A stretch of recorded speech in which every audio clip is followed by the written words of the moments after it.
Yo, what's up? And I'd like to welcome you guys to Metroid Prime 3 Corruption, brought to you on Trilogy via PrimeHack, though this time I'm actually using legitimate controls for this one. So, I'm Andrew Maltani, joining me is Matt Meschan, and tonight we're gonna be trying to take out a horde of pirates that are powered by magical rocks. Yeah, so I actually did go through a little bit of pain trying to go through the resale market, finding a legitimate remote and nunchuck, and the sensor bar for Emu. Yeah, sometimes I kind of wonder if it was a lot easier just to go get a Wii U and get a copy of the disc and then run with that, although finding the remote and chuck was probably still going to be the hard part. Alright. Let me check my settings real quick. Yeah, I am not gonna do this with a controller or mouse and keys. Not worth it. Yeah.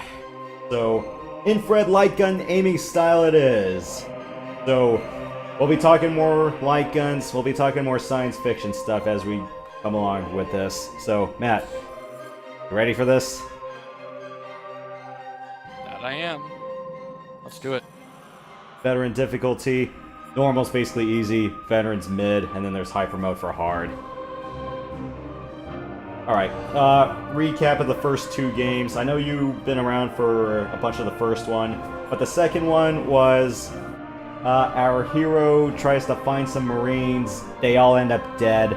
She ends up finding herself saving the world from dark forces. And there was more Phazon and blue stuff. And a copycat.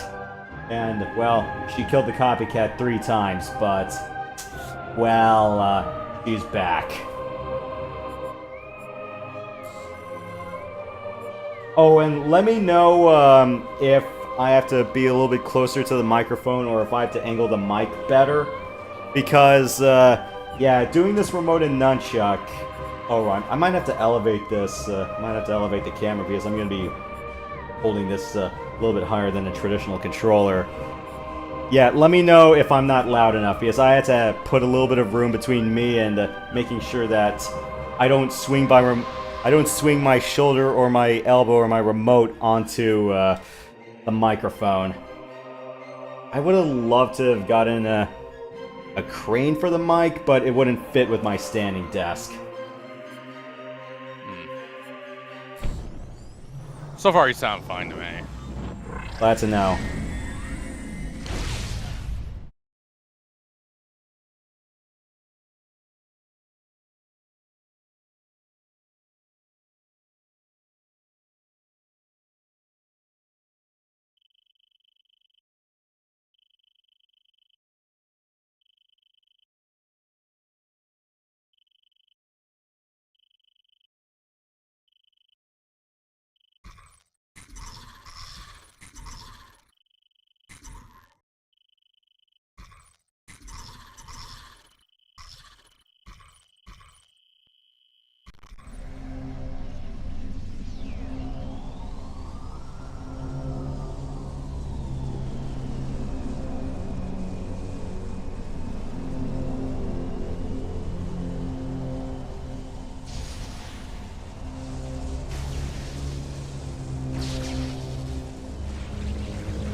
Cryostasis shutdown complete.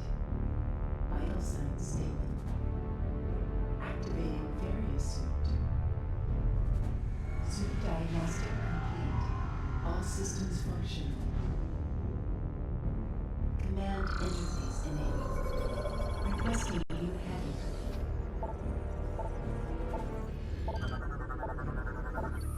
Alright. Thrusters. Oh.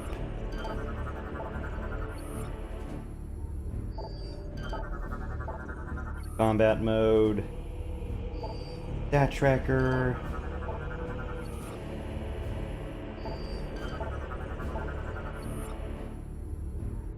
Blast shielding. Hazmat scanner. Alright. Go into combat mode. Oh, it's just guns. Course labeling.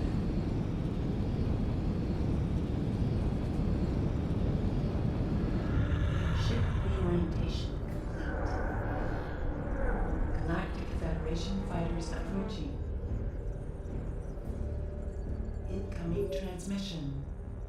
Unidentified vessel, please switch to a secure radio frequency and transmit your identity code.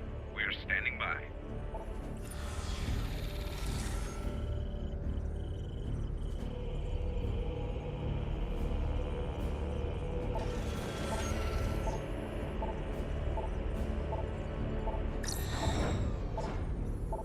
That off. Code.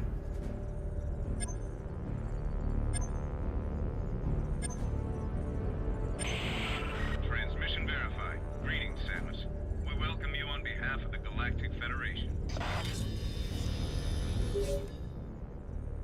Proceed to the command ship Olympus. You've been cleared for docking bay 5. Welcome back, Samus.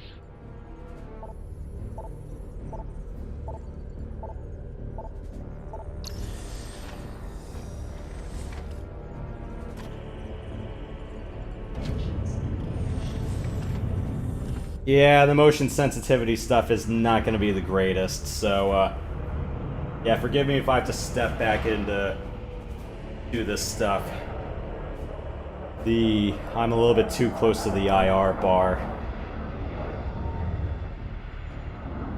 I have to be a little bit further back for that to work.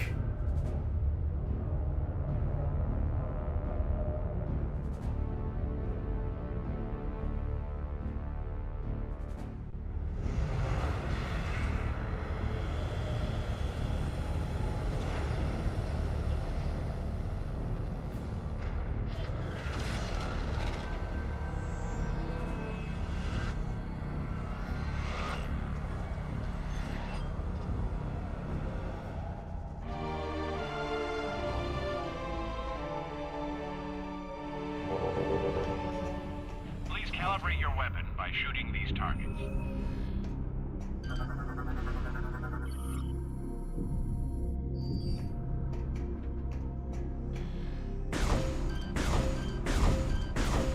Calibration complete. Samus, welcome to the flagship Olympus.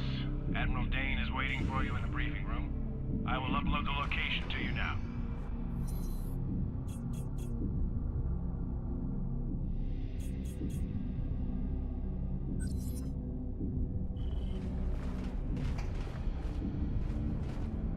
You should probably get going. Admiral Dane does not like to be kept waiting.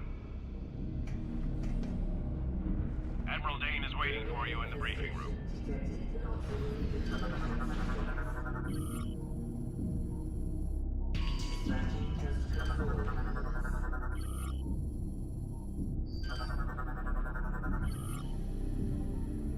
Kind of feels like something out of Halo a little bit. Yeah. Care to guess the year this came out? 2006, 7? 7. Guess I kind of wanted to get a little inspiration for that. Mm-hmm.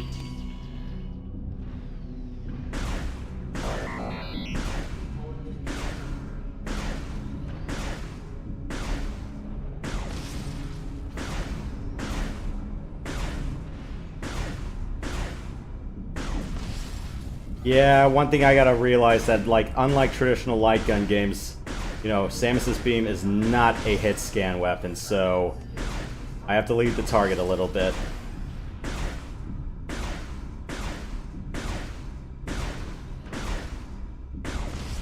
Damn it. I'm trying to get a hit streak of 10.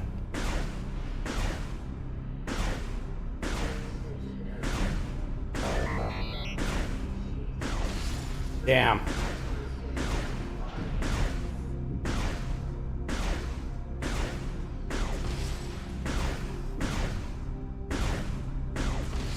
Bad bounce.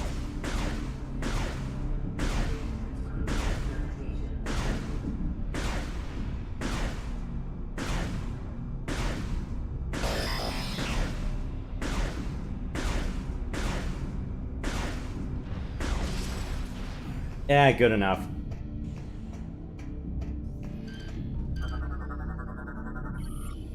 So, speaking of light gun games, you have mentioned you played Halo Fireteam Raven before, right? The sit-down shooter? Yeah, and plus I play like Dog Hunt on NES.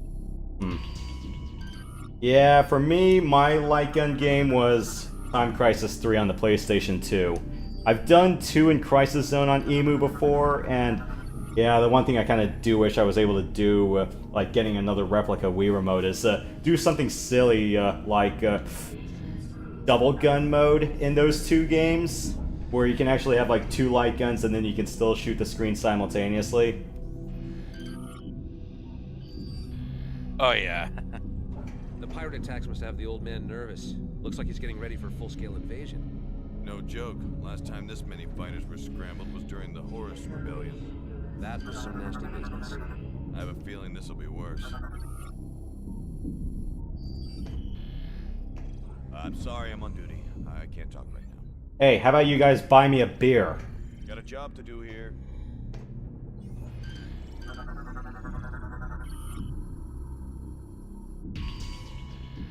Welcome aboard, Samus.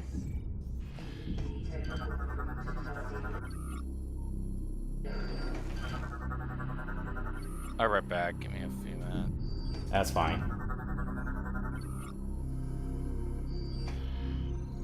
Hey Samus, these walkway mechanisms aren't working. Something must be jamming the gears.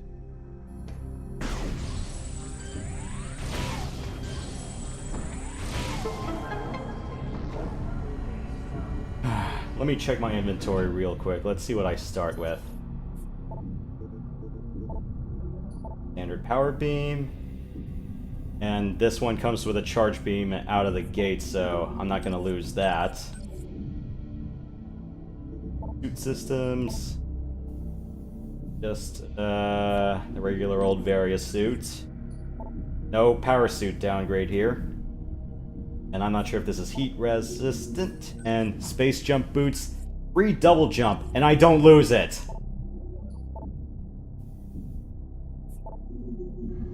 Morph ball, bombs, I don't lose these either. Comes with spring ball out of the gate.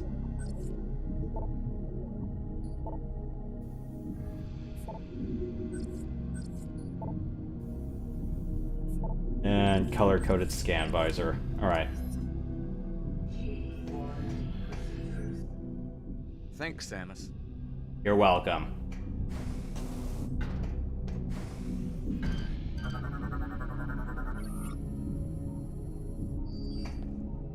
Yeah, funnily enough, I have to change the controls a little bit with this, or at least there was an option to it, where A was to shoot, B was to jump, but any of you guys who have handled the Wii Remote knows that B is, you know, like a trigger button on this. I'm going, why did you guys do that? And even worse, that if you're playing 2 multiplayer here, it forces B to jump, A to shoot. I'm like, ah.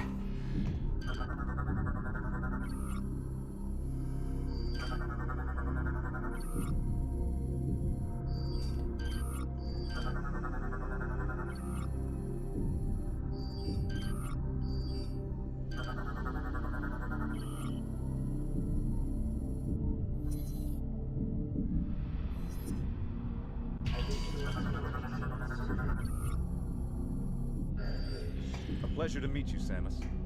Aren't you Samus Aran? It's an honor to meet you.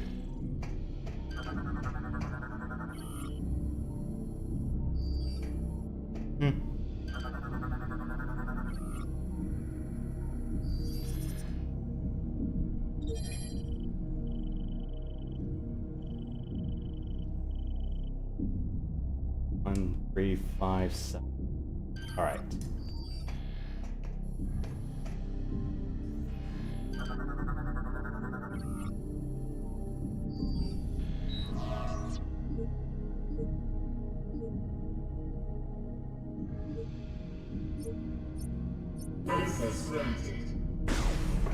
Try not to move during the procedure. We need a stable Procedure.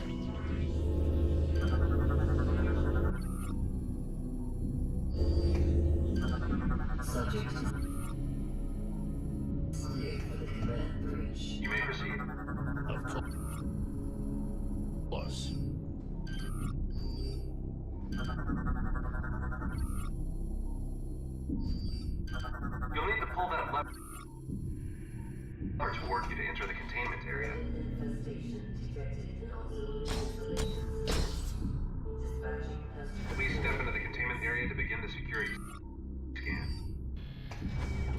Initiating DNA verification.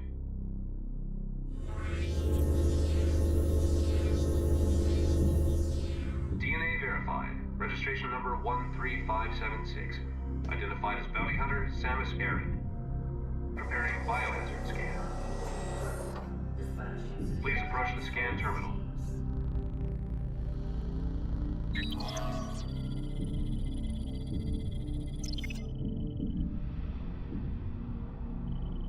Hello. Just give me a second. Hey, Prox, welcome aboard. No hazardous material detected. Yep. Samus, you are cleared for the command bridge. You're back.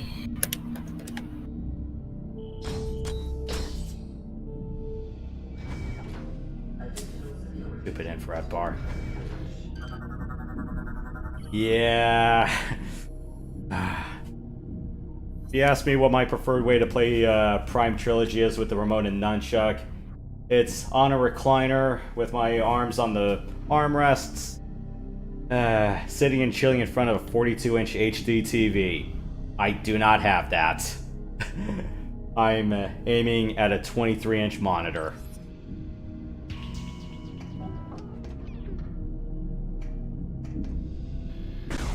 I really need to adjust the sensitivity settings one of these days.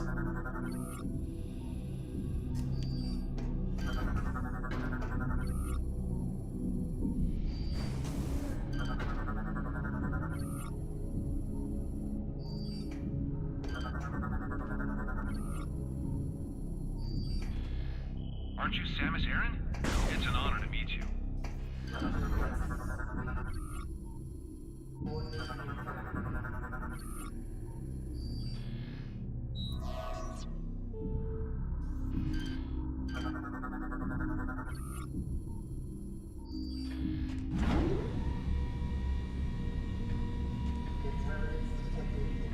Oh yeah, and just a little FYI about this run. This is not going to be a guaranteed 100% run, so I am not going to hundo the lore nor the scans. I'll try to hundo the items, but and I'm not going to do any of the other auxiliary achievement credits. Some of them are a little bit more pain than they're worth.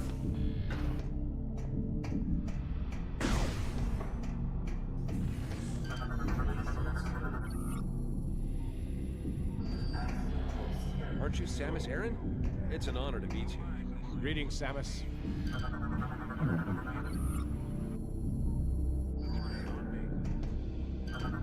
So are we doing some Metroid or I'm sorry, I'm on duty. I can't talk right now. Hey, why don't you say, hey, catch me later, I'll buy you a beer. Okay.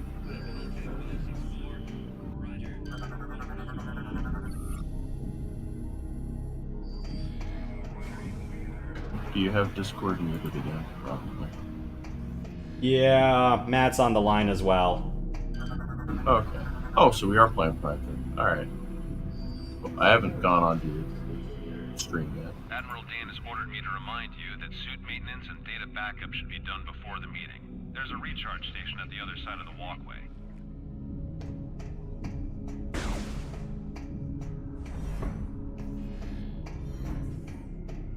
My least favorite of the trilogy, but I have to say this is still a really good game. Alright. Regular energy, which is only going to be valid for just this act only. Sorry if my voice is getting raspy, I've had to compensate to being a fair distance from the microphone. Gotta love not being able to hit things with the Wii remote or my elbows. Just gotta use the good old diaphragm. You'll be fine. Or it's not going to be as bad as playing a Wii tennis side by side and then swinging the remote so hard and then you hit somebody else in the... Oh yeah, or boxing. That was also fun to play with other people.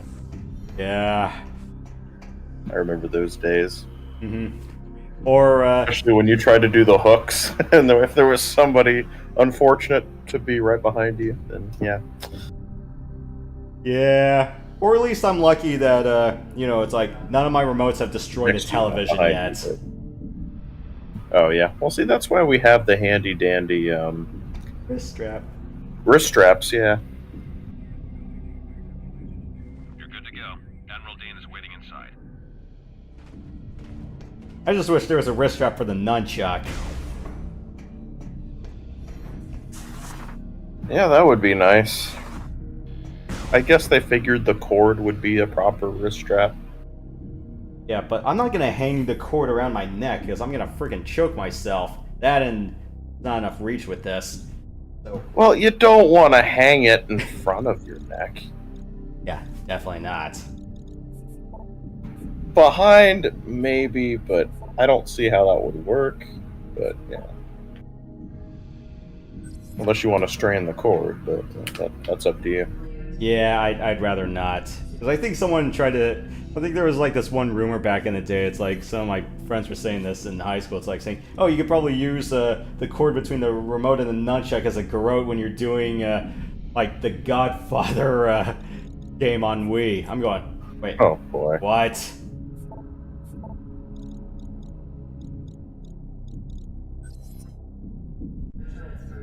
No thanks, I'll just stick with shooting.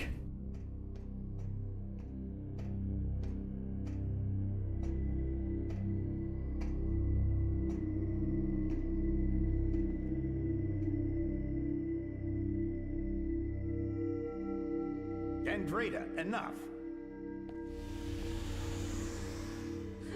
Looks like everyone's here now. Before I begin the briefing, let me introduce 242, the flagship's Aurora unit. Ah, an organic supercomputer. Fascinating. It's my understanding that the Galactic Federation's core network is comprised of such units. That is correct, Core. And we serve as the network's master control. However, currently the network is down. That seems inefficient. But necessary. You see, 7 days ago, we discovered that all Aurora units were infected with an unknown virus. We were forced to bring the network down. Hey, look, it's Mother Brain. I mean, it's the Our Aurora scientists unit. were quickly able to devise a vaccine. Unit 242 was the first AU to receive the vaccine. We were able to completely purge the virus. Where did this virus come from? We believe the virus is of space pirate origin. 4 months ago, the GFS Valhalla went missing while on a training mission in the Klar Nebula. The ship's logs revealed that they were attacked by a space pirate raiding vessel. What is the logic in disrupting a Federation training mission? They're pirates. How could they resist a prize like that? That never would have happened if I'd been there. Then it's a shame you weren't. The pirates boarded the Valhalla and gained access to the ship's Aurora unit, 313. This is how they were able to hack into the network and plant the virus. Thanks to our security protocols, we were able to shut down the network before the damage from the virus became irreversible. But we're still vulnerable. If the pirates decide to launch a major offensive, we'd be hard-pressed to defend ourselves. We must rid the other AUs of that virus and bring the network back online. That's where you come in. We need you to deliver the vaccine to each of the AUs in this system. We'd also like you to investigate the pirates' activity in the area. You need to know what they're up to. Condition red. All personnel to combat-ready stations. Repeat. Condition red. Sir, a space pirate attack fleet has just warped out of some sort of wormhole. They're also heading for Sector 0, the planet's home base. No, they're targeting the planetary defense system. Get down to the planet and aid the ground troops. Stop those pirates from disabling the defense system. Go. Why'd they get rid of the dam in this version? Yeah. I absolutely hate that change. If they do one... I mean, come on, the game is rated T for teen. Come on. It's like, what's one more swear word in the grand scheme of things?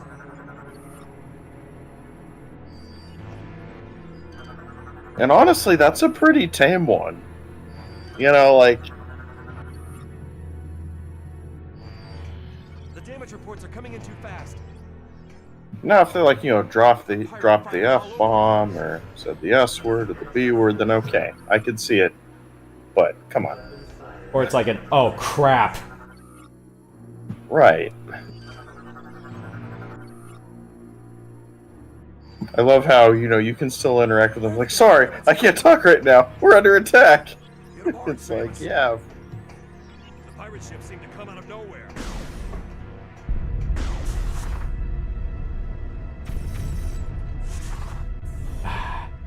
I don't miss the... Hold on. Samus, get to your ship. Did you ever shoot the people in the ship and have the turret come out at you? I've seen that happen, but I have not done it myself. I have done it. I don't think the turret ever fires at you. Or if it does, then, yeah. What are you still doing here, Samus? You're needed on the planet.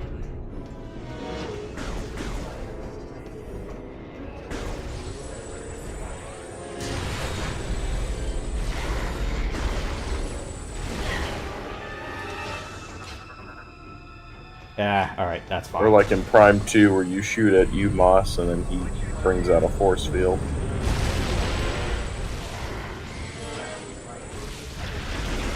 Also, did you scan the turrets yet? Probably. Yeah, I did. There's a halberd turret in one of the rooms before the whatchamacallit, the security checkpoint. Right, that's why. Yeah. Okay, so good. You got those.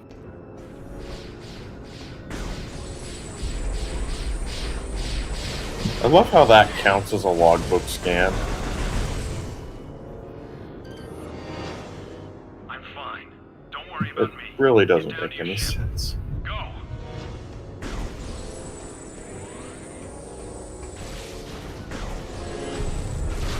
Give me health, damn it. Thank you. Uh-oh. Like that massive ship that came in, that's kind of what I mean. I forget that the stream is delayed.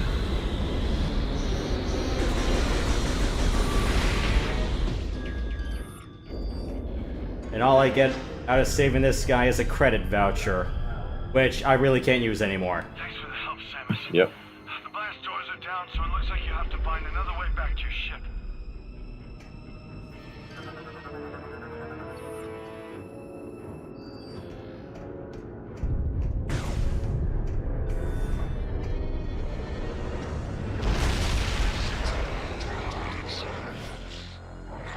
Close the blast doors! Open the blast door! Open the blast door!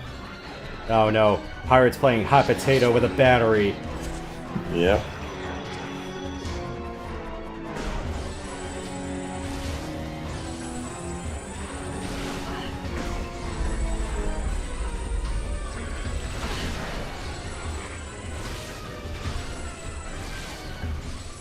I have to say, Prime 3 has a really nice, like, intro. Probably the best tutorial of 3.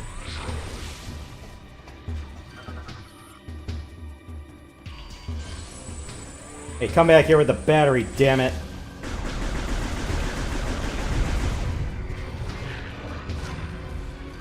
That's not even fair, you guys have a freaking tractor beam.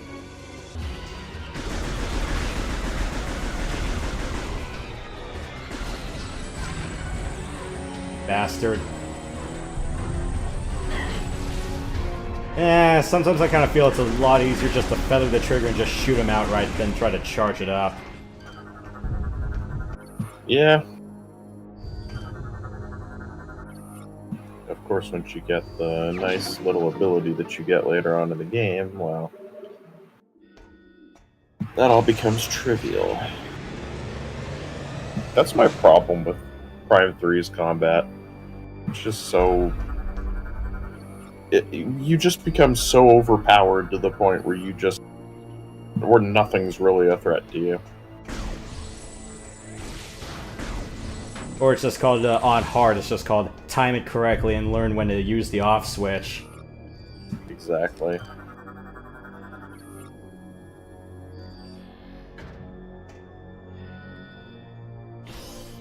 I did a hyper mode run on Prime 3 and I just completely abused it. Wait. Well, the power's back.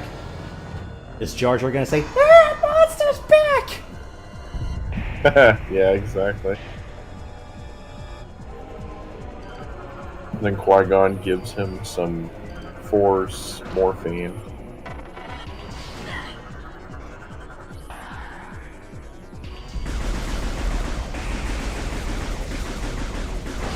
Or Force anesthesia. There you go. Well, at least we're past the era of light gun games where the screen flashes every time you shoot. Yeah.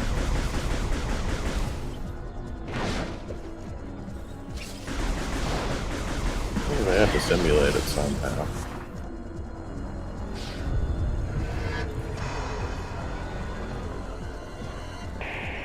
Where's the escape hatch?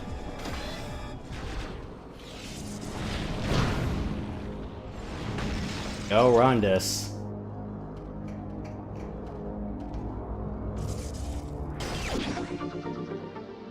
One mandatory E-tank. Pretty sure that's the only one that's mandatory.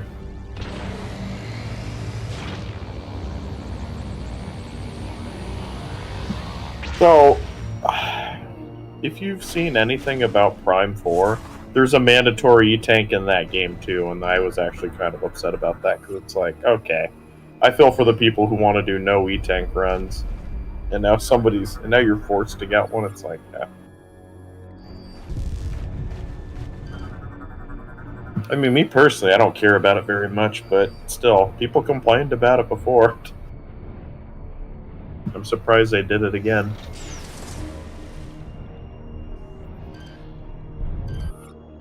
Alright. I do hate that. Sometimes you scan, but then you turn all the way, you do a 180. Yep.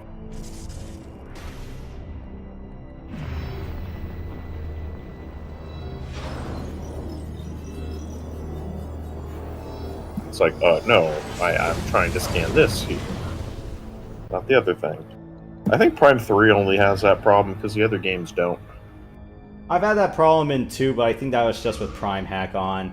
I think that's probably why. On console, it wasn't much of a problem, but... okay, well. We're out of the trash chute.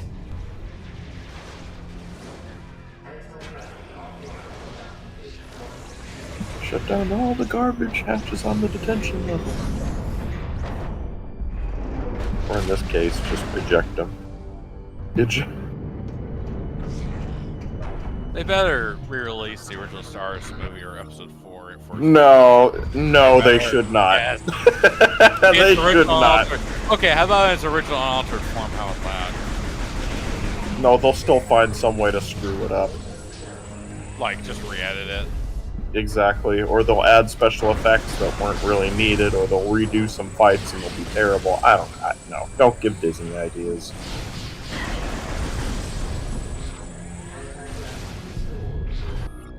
If it ain't broke, don't fix it. Well, except Episode 4 did have a pretty awful fight scene, but they were just starting. Not to mention the lightsabers that they were using were made out of glass at the time.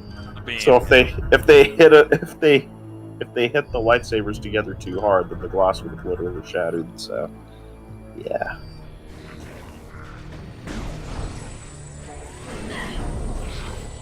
Hello.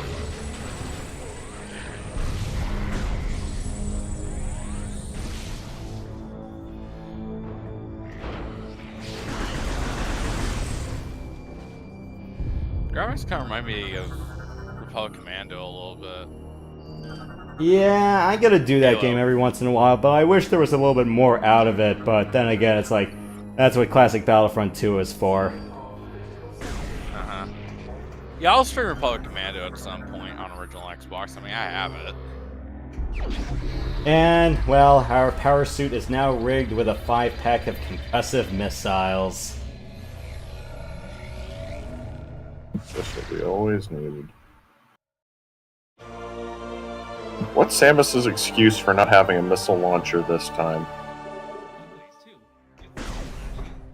Yeah, because it was fed tech for her first one in Prime 2. Right.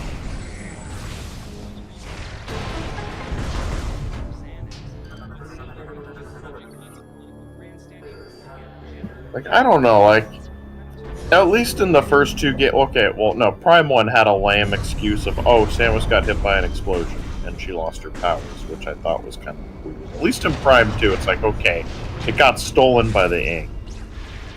And in this one, she's like, oh, I just forgot to pack my missiles in my lunchbox or something, you know, it's like, in my backpack.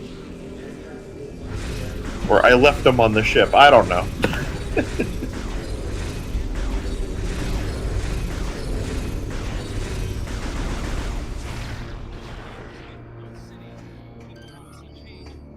Congratulations, you're not dead. Oh, you should probably scan these. The hangar is just through those doors. I'm sure the troops on the ground could use all the help they can get.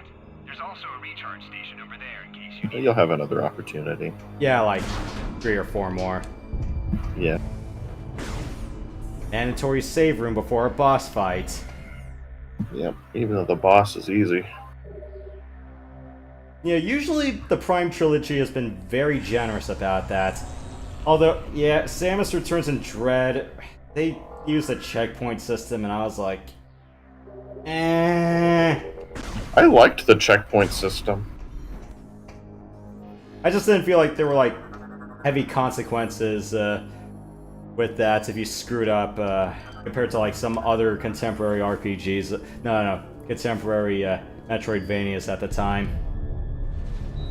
Well, I mean, do you want to go back to the save station, run to the boss fight over and over and over again if you happen to fail it? Well, the thing is, though, like, if you played, like, any of the advanced Metroidvanias on, they've been pretty generous about it, putting the save room about 2 rooms away, or right next to it. Right. Again, just 1 room, or 2, or a stone's throw.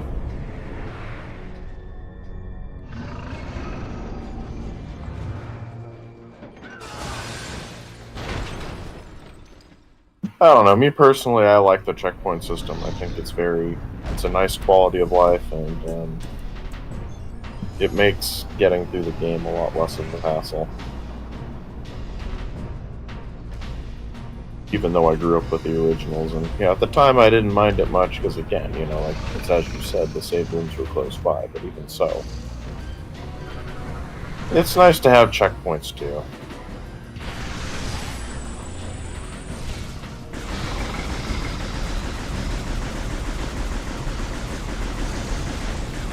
Ew, don't throw that puke at me. I got puke.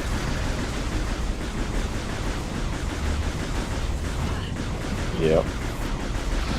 It's a little phase-on puke.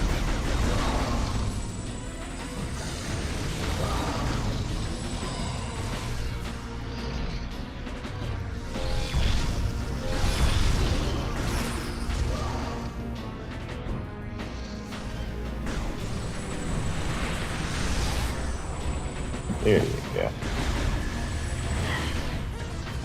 It's not just puke, but deadly lasers.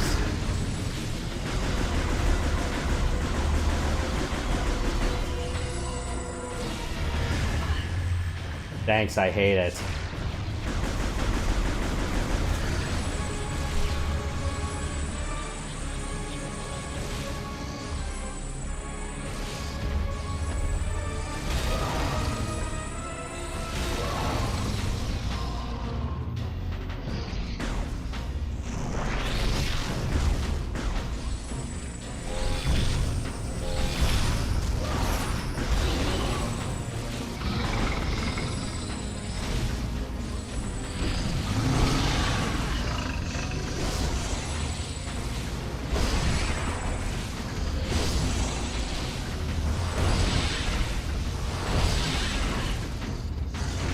Very close to that electric fence. I wonder if it's possible to electrocute it during the fight. Like, make him tackle the fence? Yeah, probably not. I wish. That would be a nice little Easter egg. He does it, takes like a quarter of its health out or something.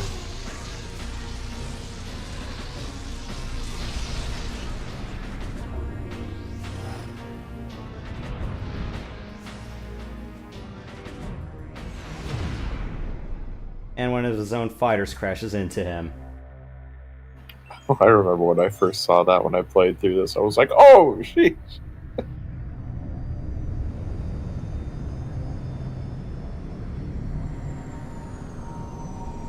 I already got my 10 points off the juggling, so I'm not going to do that again. Oh. Yeah, I completely missed that. Yeah, I did that during the prologue. Funnily enough, I was playing through Prime 2 myself. I'm at Torvis now, and I'm dreading it.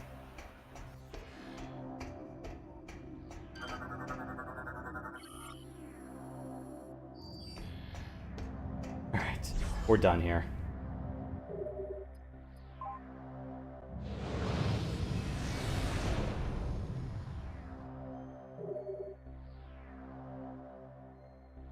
Yeah, you can scan those.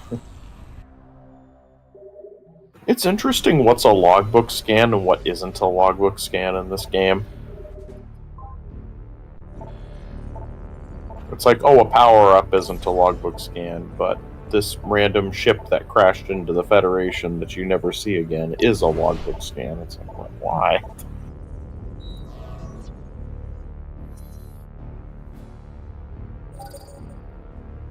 Alright, on to Outpost 0.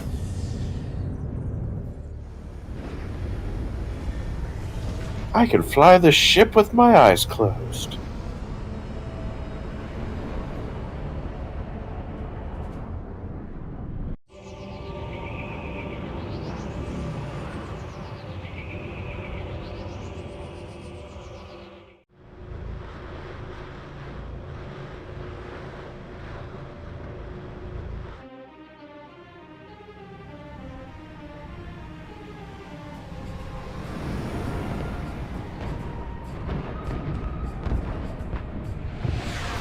It's like, her ship's invisible to our radar. It's like, you can just look outside and shoot it.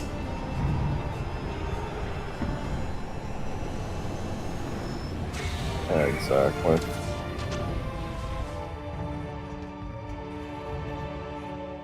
Stand to, Samus. Our situation doesn't look good. The pirate attack has knocked out our generators and disabled the planetary defense system. This cannon was our only weapon capable of taking out orbiting ships. We need you and the other hunters to get the generators back online and restore power to the cannon, so we can repulse this assault. I'm uploading the generator coordinates to you now. Good hunting.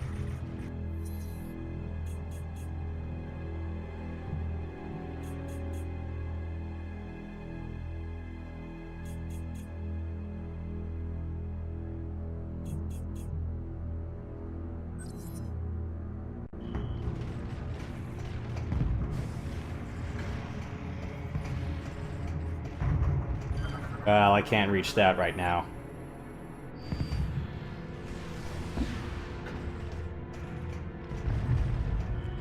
We need to get those generators back online, Samus.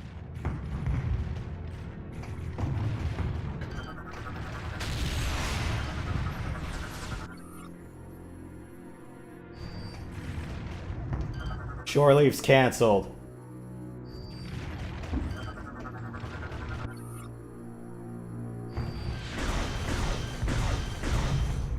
Can't be a Metroid Prime game without having to shoot the locks.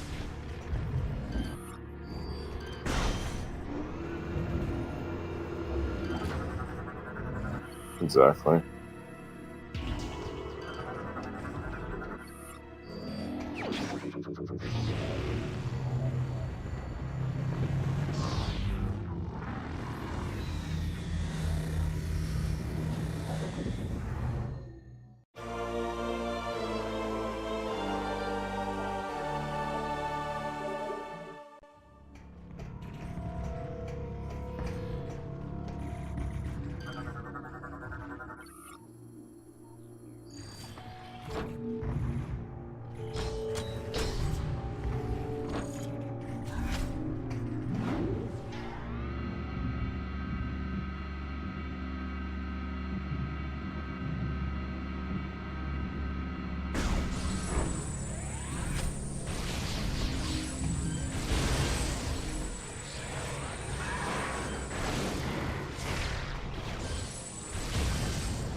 Guy got kicked into the fan down there. Oof. Yep.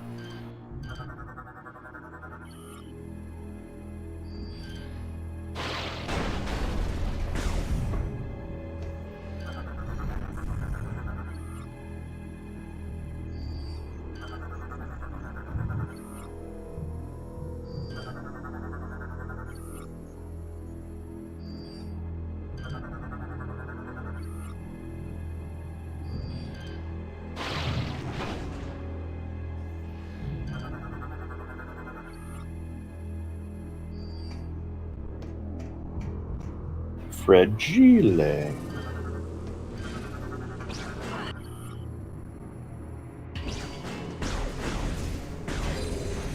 Yeah, again, the stream is delayed because I just got to the part where you pulled off the hatch and it said that it was fragile, so.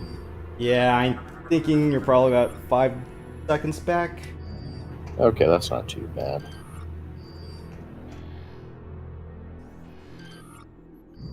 Still more mines.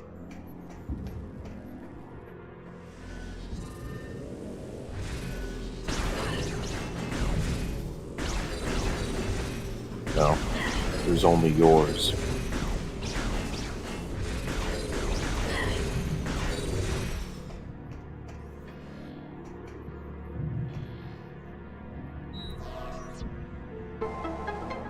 Yeah, aiming with my current setup is a bit rough.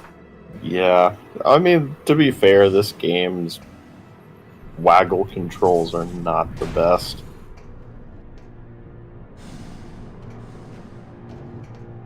It can be very unresponsive, even with a regular setup. And that's just hoping your controller is working fine, but...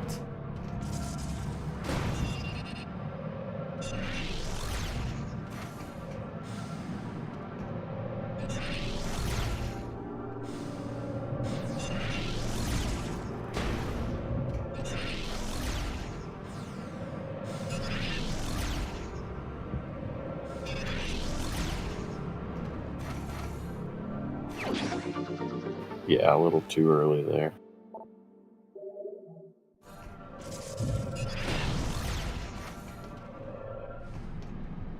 Missile pack.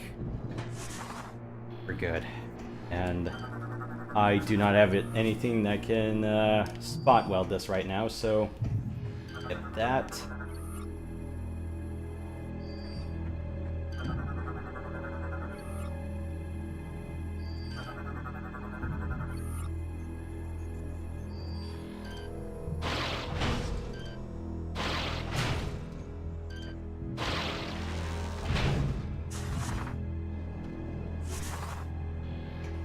Jovian Steel. Isn't Jovi where Gandrada's from?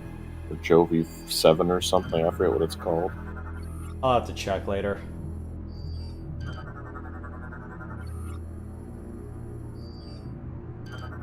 Yeah, I was pulling it and the cord hit my safety glasses. You have safety glasses for this? No, they're my yellow tinted ones. Okay. Because I was like, I'm like, sheesh, this isn't wood shop here.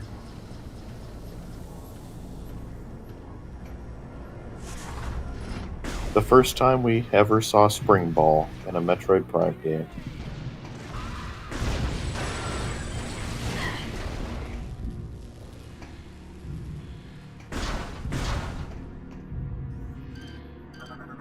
I remember when I first played it, I still did the morph bomb method, and then I shook the Wii remote by mistake one time, and then I jumped and I was like, wait a minute, what? How'd I do that?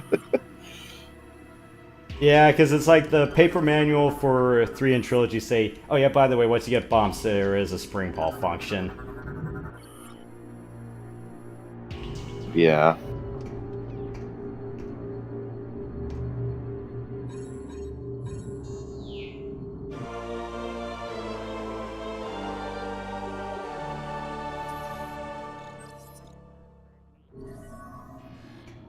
Intel.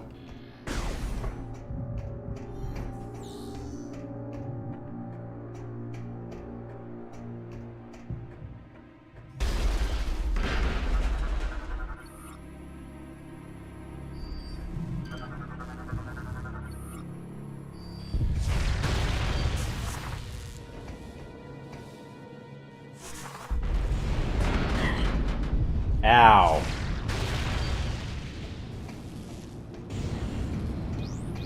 Ouch. I keep forgetting about these little mines. Yeah.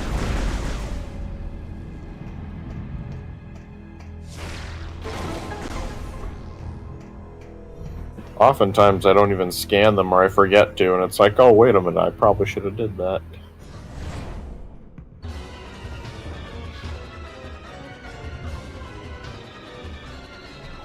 At least when playing on New Game Plus, you don't have to scan anything anymore.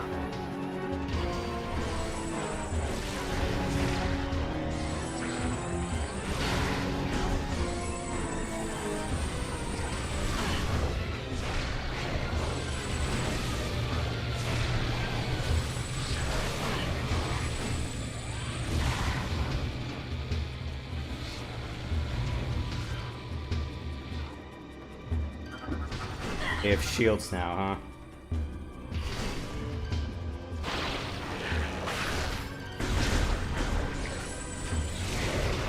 You can scan, which you just did.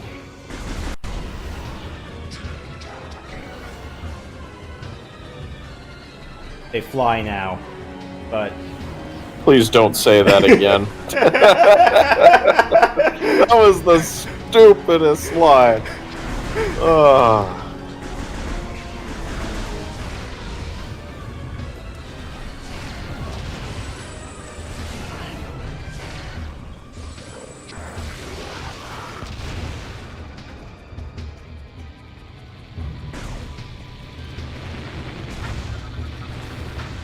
It's like, have you not seen a Mandalorian with a jetpack? Yes, I'm pretty sure stormtroopers had jetpacks before. Okay.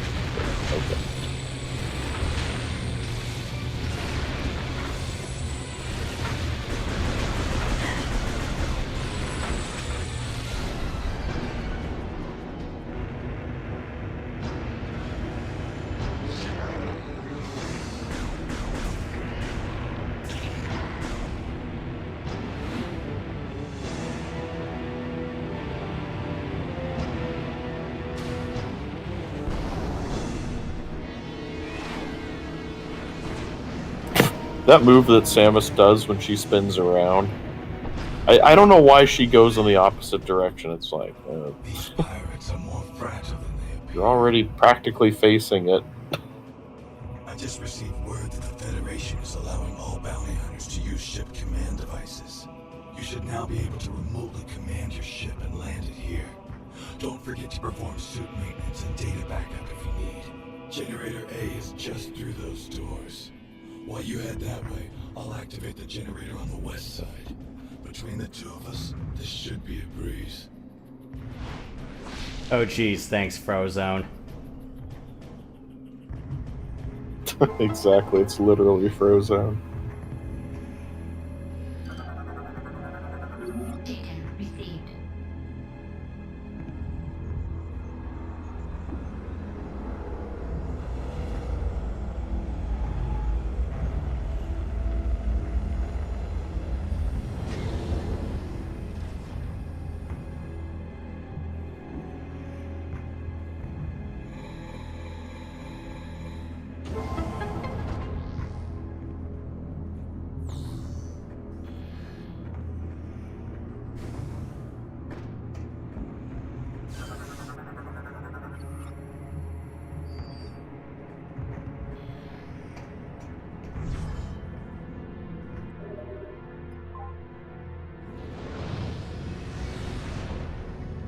Don't you love how you can't really scan that as a logbook scan until you get Spider Ball? It's like, come on. It's like, just give it to me. I clearly can't access it.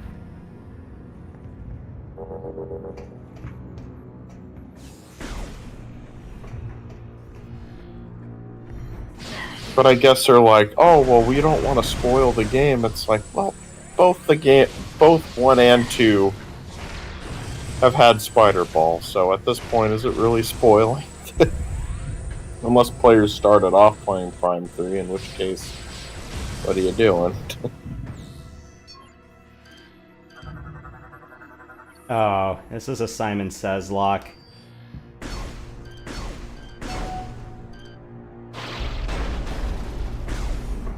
Yep.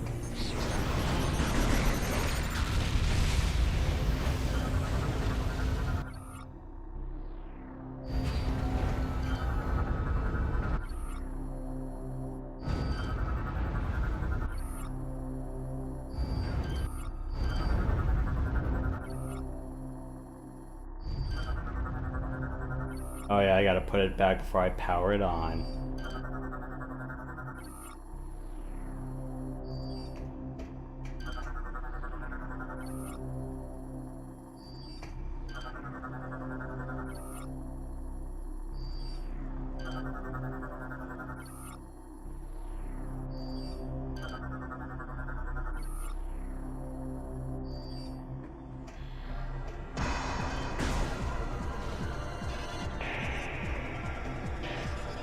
Of course. He needs something like the frickin' ramming war wasps. Except this is way worse.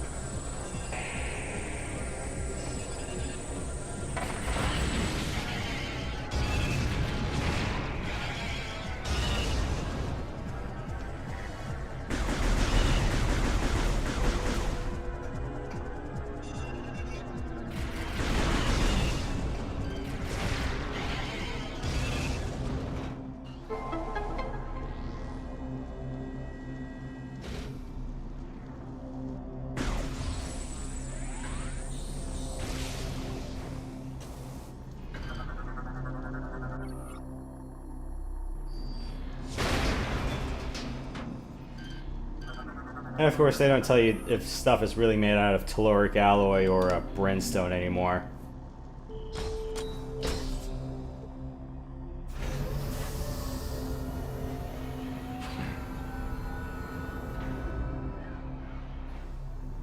Kind of reminds me of an astromech terminal. Yeah, a little bit.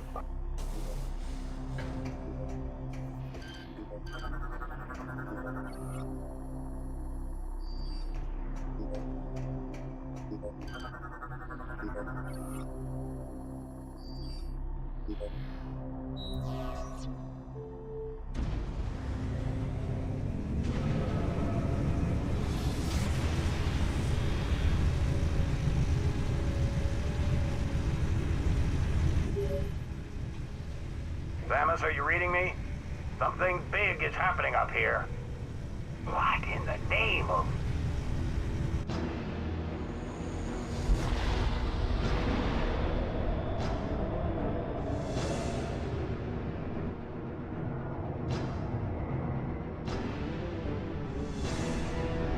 And now we get to see what was hitting all those other planets in the previous games. Samus, it's heading right at you. That's why the pirates disabled the defense system. They intend to smash this thing into Norion. Get that cannon back online, or everyone down there is as good as dead.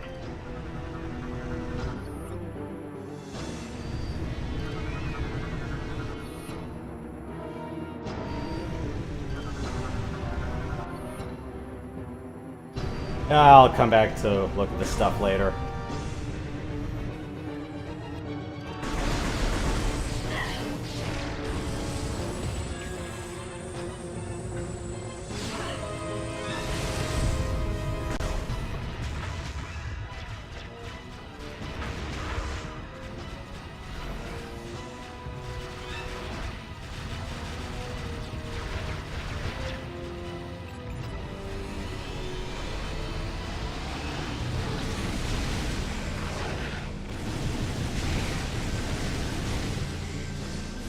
Hey, nice stormtrooper aim, pirates.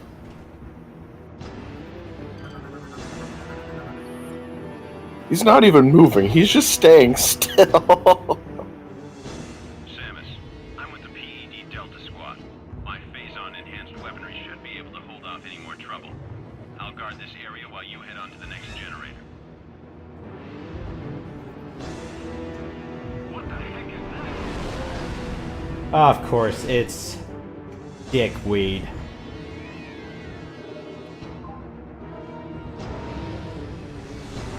He couldn't resist yep. bringing him back from the dead. Again. Yeah, I wonder how much time the pirates down in the mines had to pick off his remains at the bottom of the crater. Unless they just straight up cloned him because they had a sample of him on hand. That wouldn't surprise me.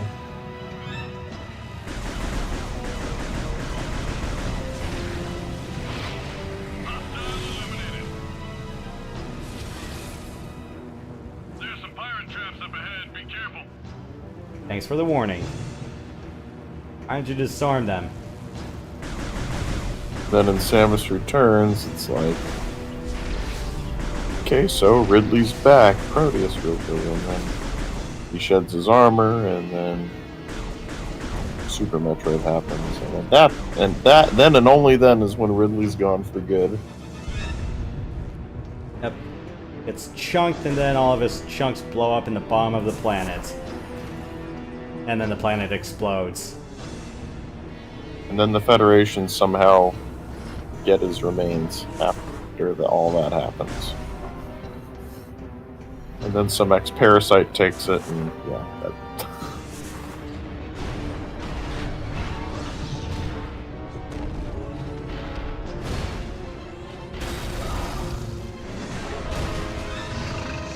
I'm so glad that they brought back Kraid in Dread. Though I don't know how they got Kraid back either, unless that's like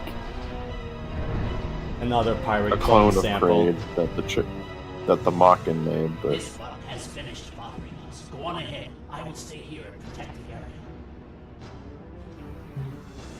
oh, I thought that was a visual bug, but no, that's just the electricity in the bottom of those panels.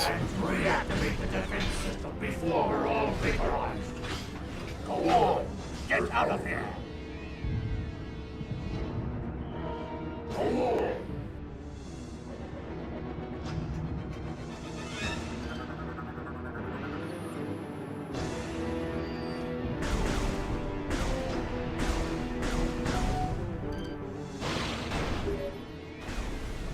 Our scans of the meteor have detected massive quantities of phasar. It could be some sort of bomb. Enemy hostile down. Hub entrance secure. We'll keep this area clear while you head to the generator. The generator is at the end of this section. Hurry, Samus. There isn't much time before that meteor hits. I love how they just fell down. They didn't shoot anything.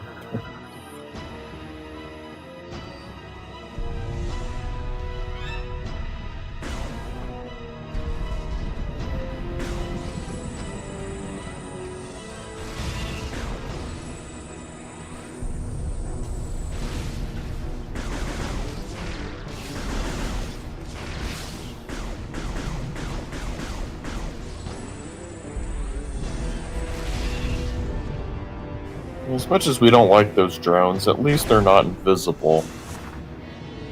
Yeah, and need like something like the Wave Buster. Exactly. Fighting that thing without the Wave Buster was a nightmare. The meteor will enter the planet's atmosphere soon. There is no time to lose, Samus.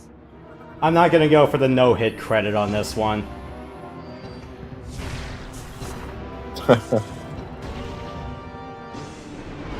Yeah, you're probably not gonna get it.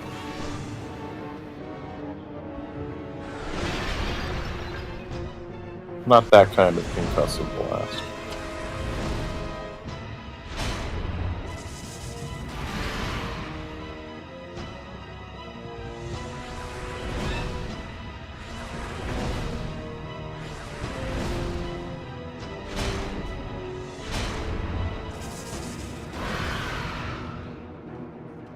Yeah, I've already hit his paw, so I think I've lost it.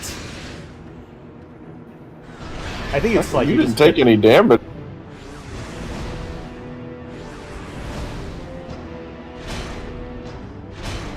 I mean, yeah, you hit it, but you didn't take any damage, so should we count that?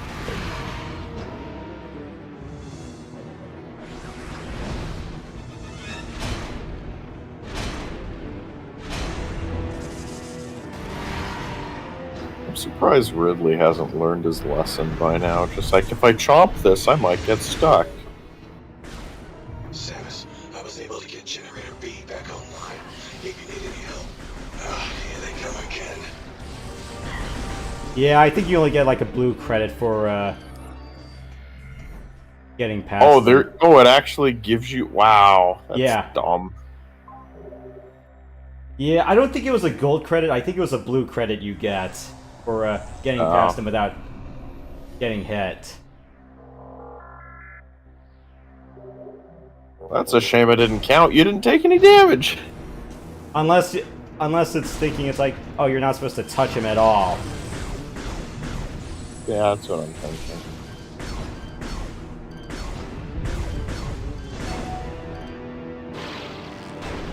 Yeah, and you get it once per difficulty. Once on normal and vet, once on hyper.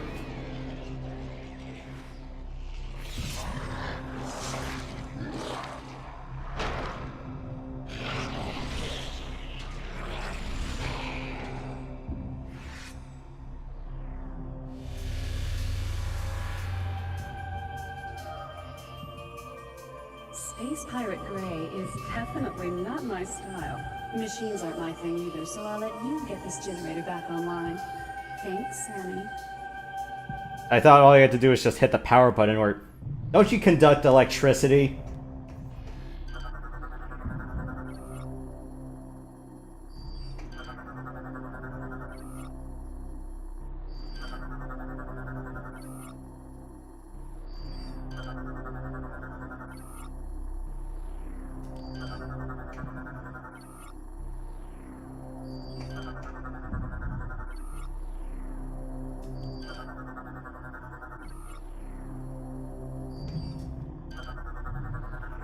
Yeah, I know, it's...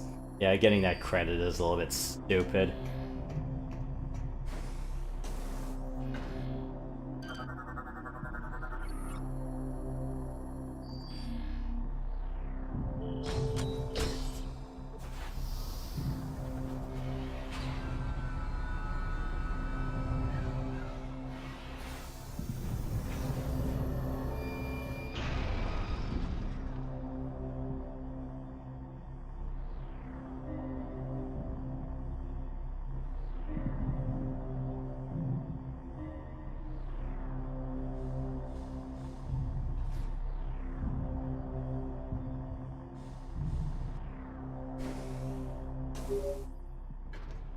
Samus, our efforts to slow the meteor have failed. You must hurry. You don't have, like, a freaking nuclear weapon capable of blowing up a meteor like that? Come on, guys. Well, of course not.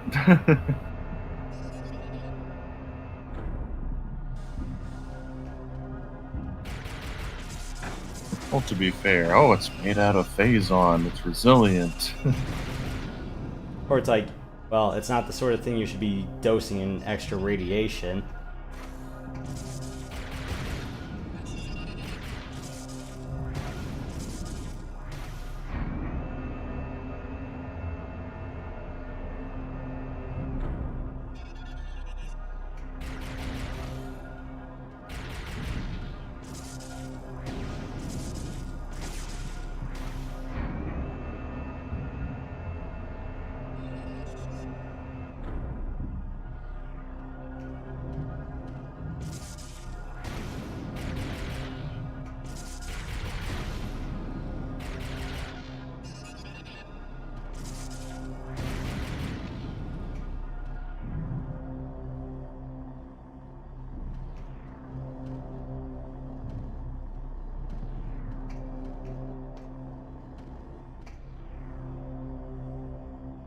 I hate that.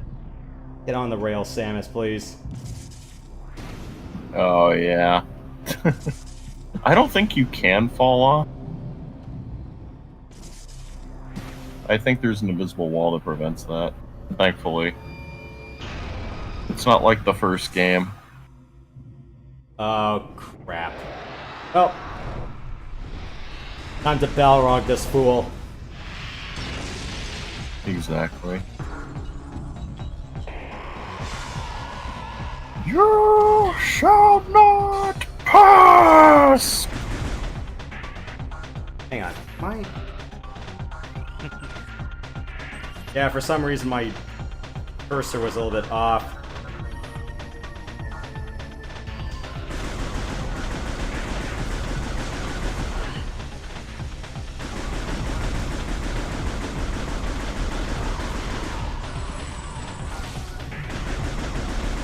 I have to say, this is one tall generator shaft.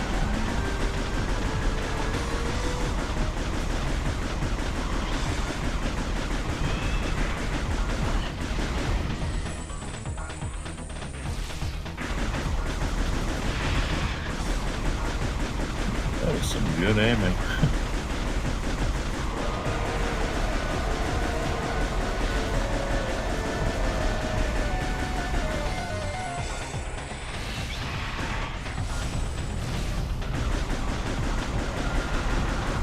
Oh, don't you love it when you're hitting it, but it's not registering as a hit?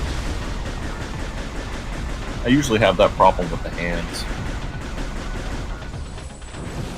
It's like, no, I'm clearly hitting it. Come on.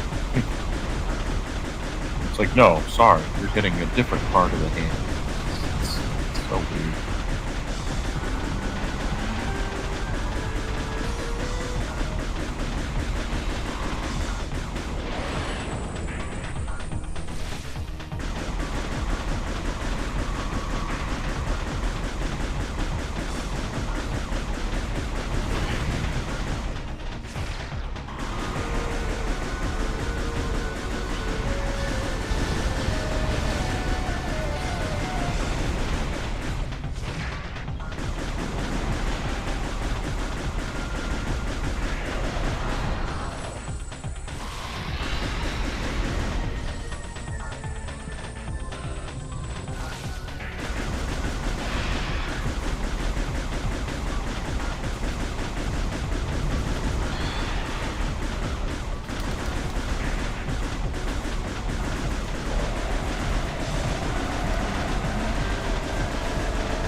Ow! Punk backhanded me. Yep.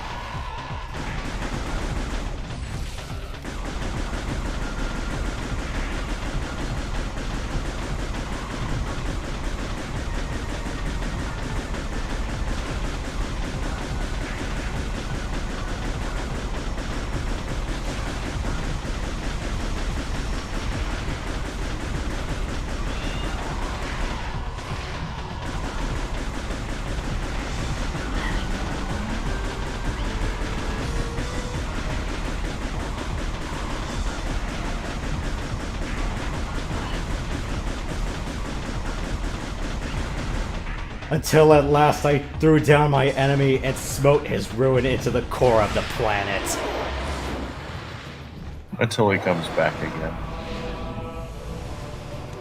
Hey, thanks, Frozone.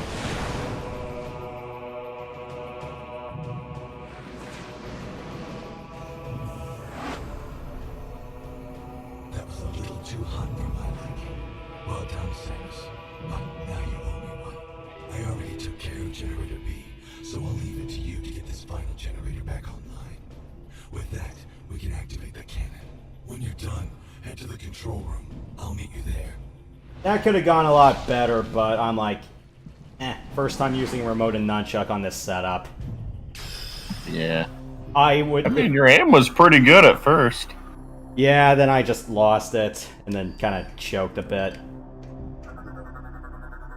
Yeah, the problem with the Wii Remote I got secondhand is the B button's a little bit crusty. Right.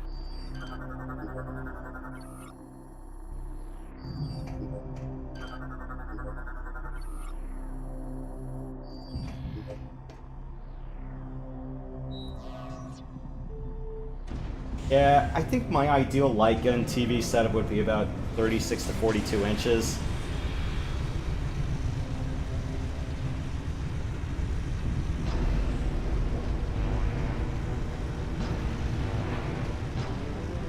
Attention all personnel. Meteor attack will occur in 4 minutes. Samus, all efforts to stop the meteor have failed. Now that the defense system is back online, it remains our last chance. Report to designated evacuation center. Get to the shelters! Samus, all efforts to stop the meteor have failed. Now that the defense system is back online, it remains our last chance to stop the meteor. You must get to the control tower and fire the defense cannon. We are uploading the location of the control tower to you now.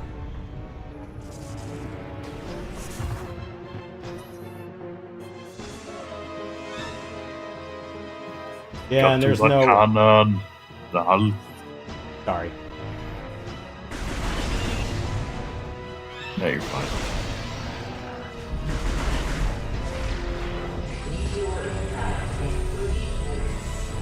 Get to the tower. There we go. Perfect. Yep. And no, there's no on-screen timer cue for this, so you have to listen for the audio alerts. I pity the deaf. Oh yeah, for sure. There should have been a timer.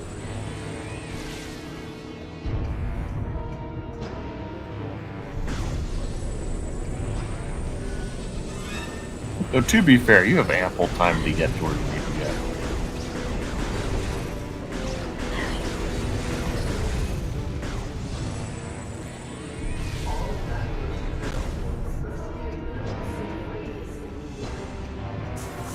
Yeah, I need to step back a little bit more and maybe reposition the mic if I'm going to be doing this more often. Because if I'm too close, the IR sensor's not picking my remote up. Ooh.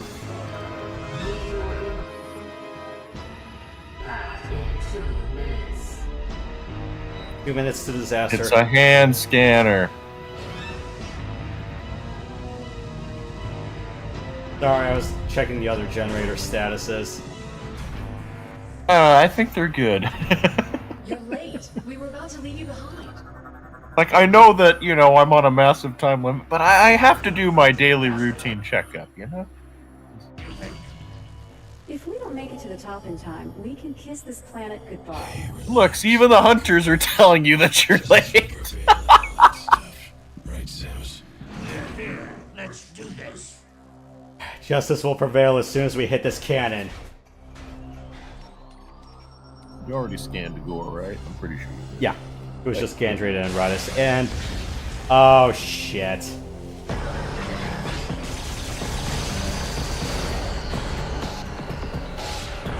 This was such a cool moment in the game.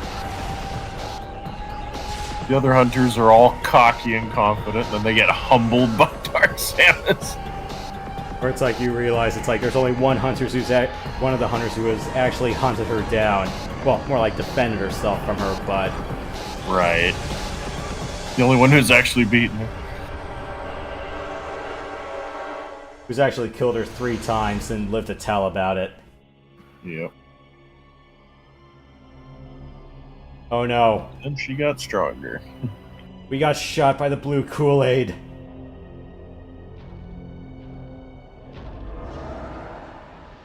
Or sea salt ice cream, take your pick. In fact, Dark Samus, I believe, got so strong that only Phazon can mess with her now. Like, normal weapons won't work on her anymore. Yeah.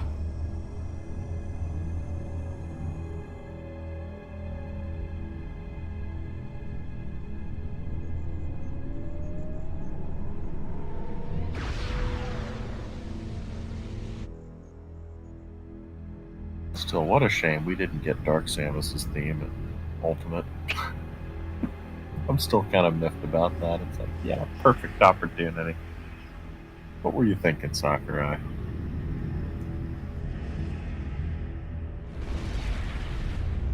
Oh, cool. Big giant satellite dish destroys a meteor.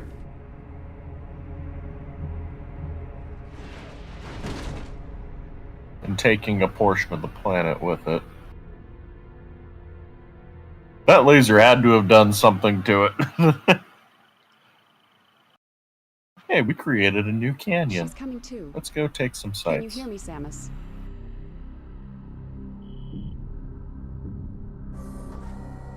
Some Vital beautiful signs sights. are stable. Welcome back, Samus. You've been asleep for quite some time.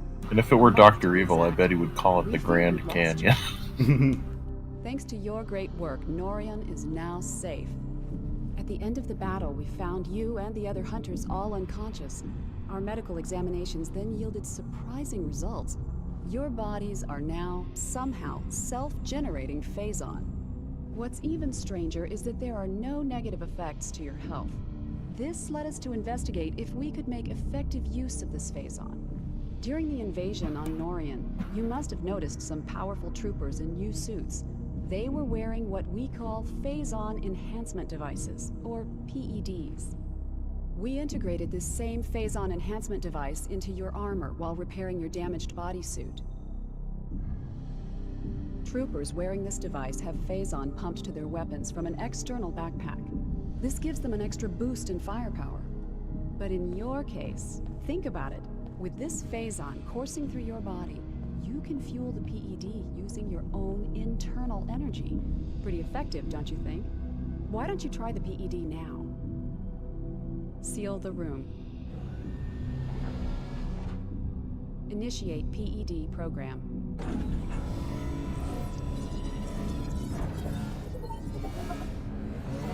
Recharging energy reserves.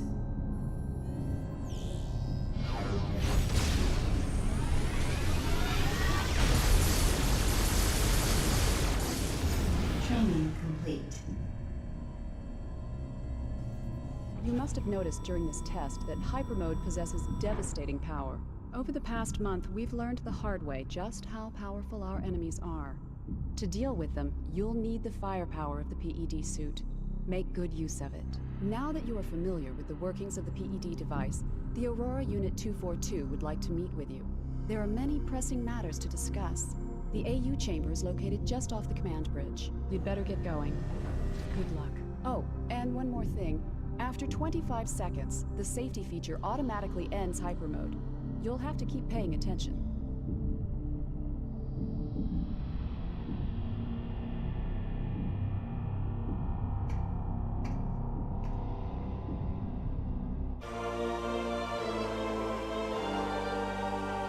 Okay, we got the steroid suit. Yep. Congratulations, you can basically blow everything up in the game now. Almost effortlessly.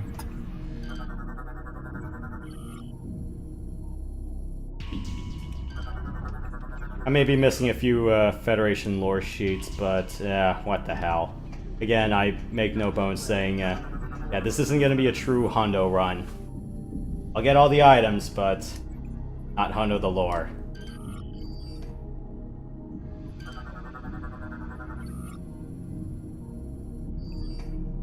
Or Hundo the extra credit achievement.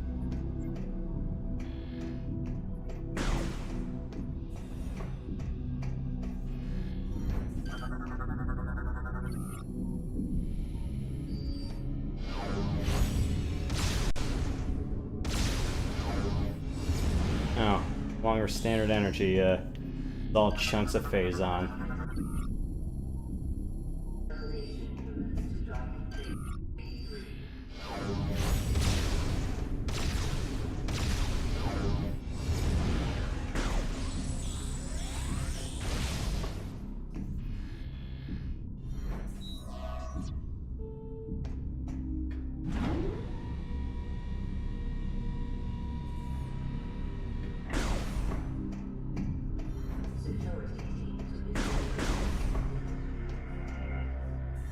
Yeah, performance enhancement device. Back to formula?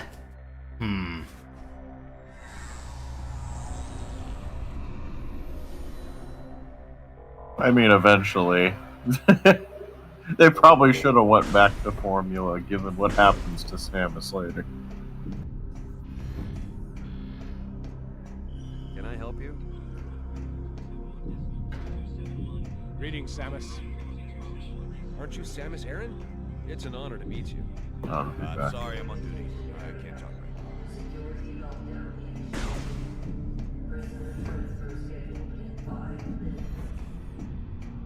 We've got a job to do here. I'm sorry, I can't talk right now.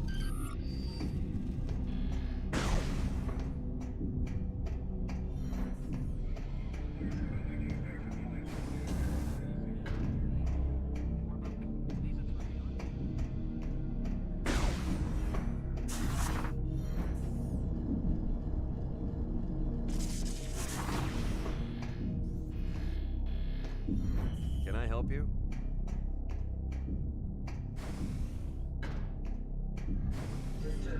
A pleasure to meet you, Samus. A pleasure to meet you, Samus. Thank goodness for you and the other hunters.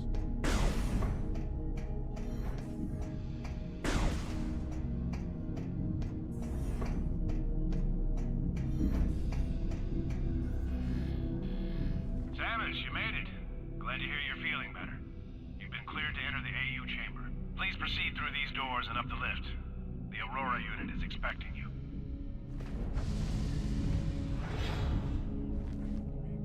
Please proceed through these doors and up the lift.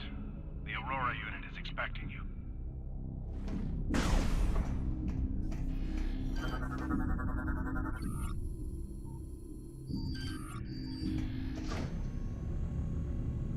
Samus Aran entering AU lift area. Security clearance 5 granted. Clearance confirmed, G5. Opening chamber vault.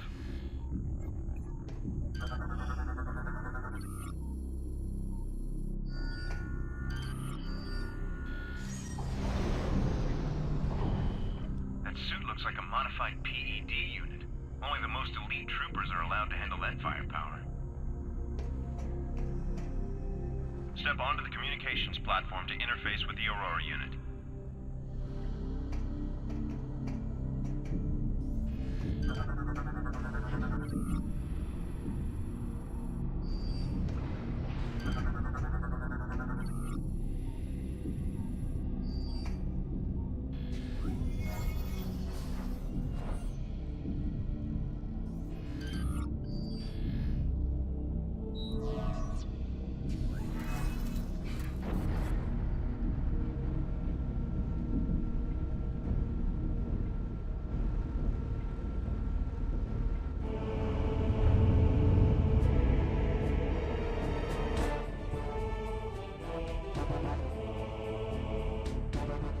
Welcome, Samus Aran.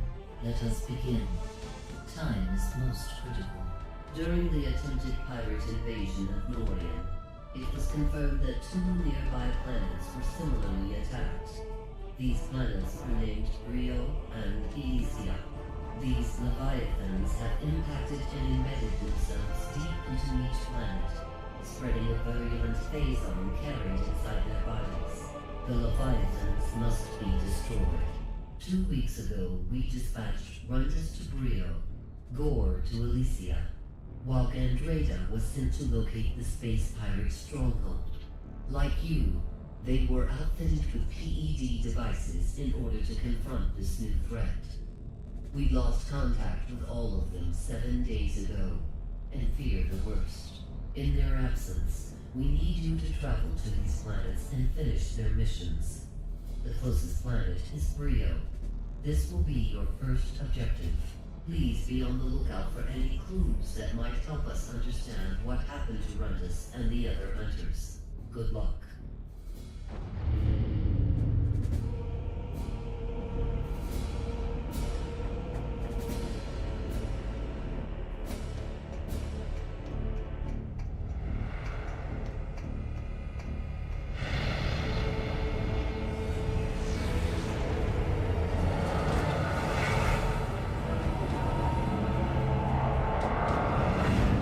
It's been a month later and they still haven't fixed that glass.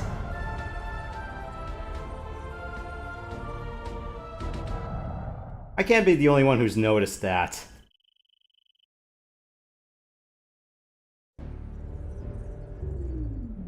Samus, the fleet is now moving to the rendezvous location. You will no longer be able to dock with us from this point forward. Rest assured, we will keep communication lines open and supply you with information when necessary. Good luck on Brio.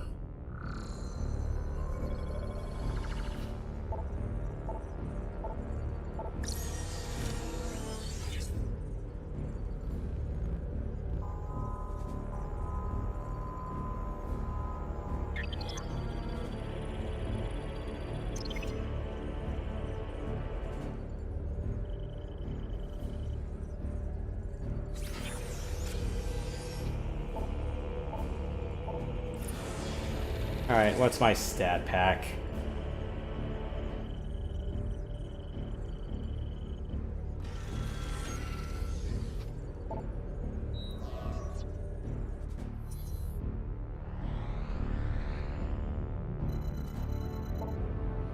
Alright, let's land at Brio and then we'll call it a day. And we'll pick this up tomorrow night.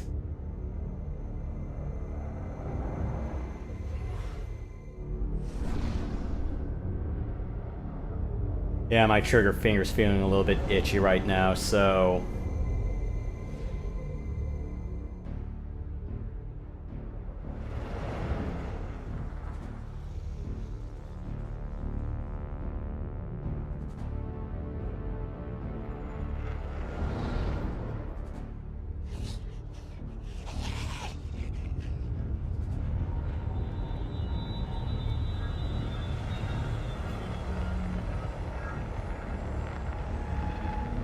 The lizard folk are going to tell us we're not welcome here, or are they?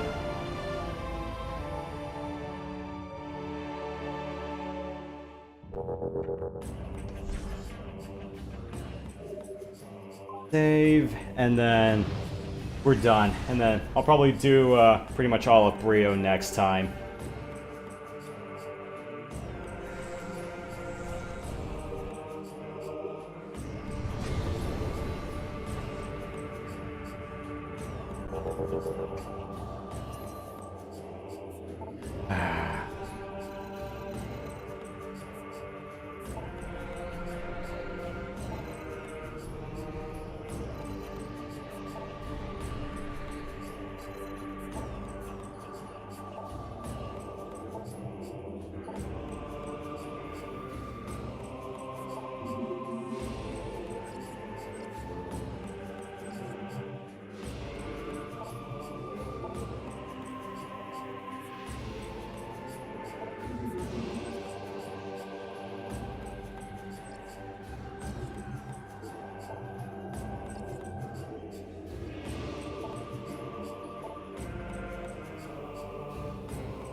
Alright, yep, that's all for now.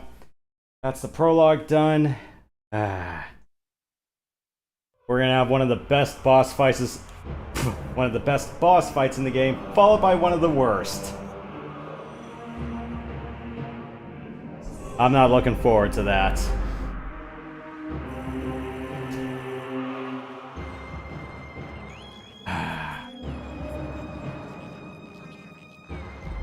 52 minutes in game time?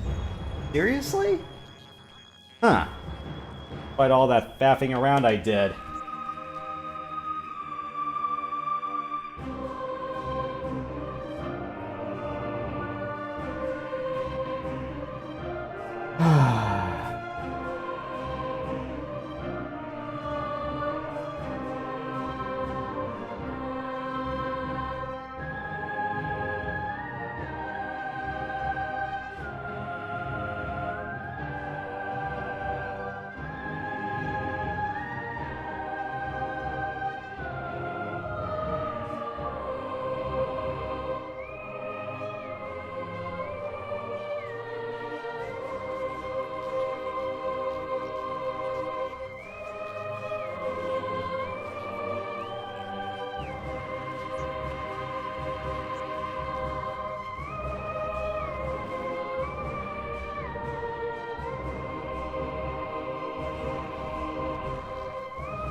And maybe after the major Brio boss, I'll show you one of the most annoying bosses I've encountered in a light gun game. Alright. Oh, so we're not doing Brio? Yeah, I was like, no, it's gonna take me quite a while to get used to aiming with a Wii remote again, and again, I just wanted to do the prologue and to get a feel for how to aim and stuff. That's fair. Like, Norion's a really short part of the game. Yeah. So, yep, tomorrow, let me try to shoot for doing all of Brio. Oh, that'll be a long stream. Whew. Maybe Brio about is very time consuming. 2 hours in game time. Yeah. Potentially. Just a lot of going back and forth in the ship. And some of the more annoying mini-boss fights where you have to play back and forth. Yep.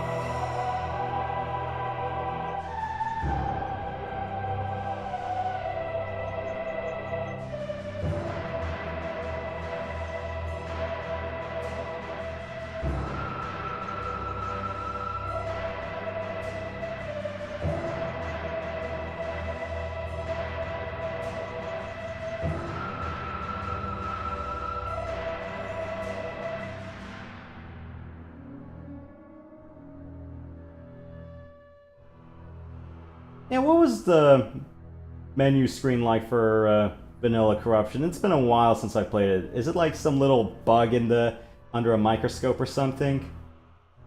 Yeah, it's basically like Leviathan seed, like larva or embryo sort of thing.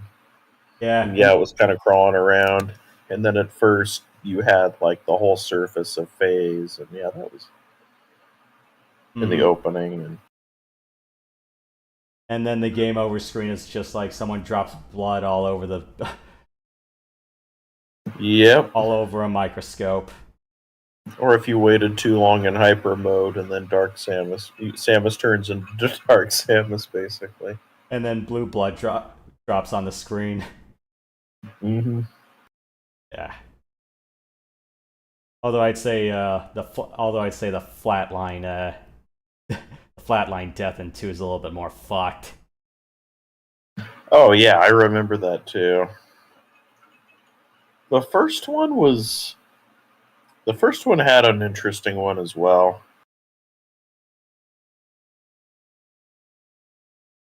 But yeah, I would have to say 3's is the most appropriate. Mm-hmm.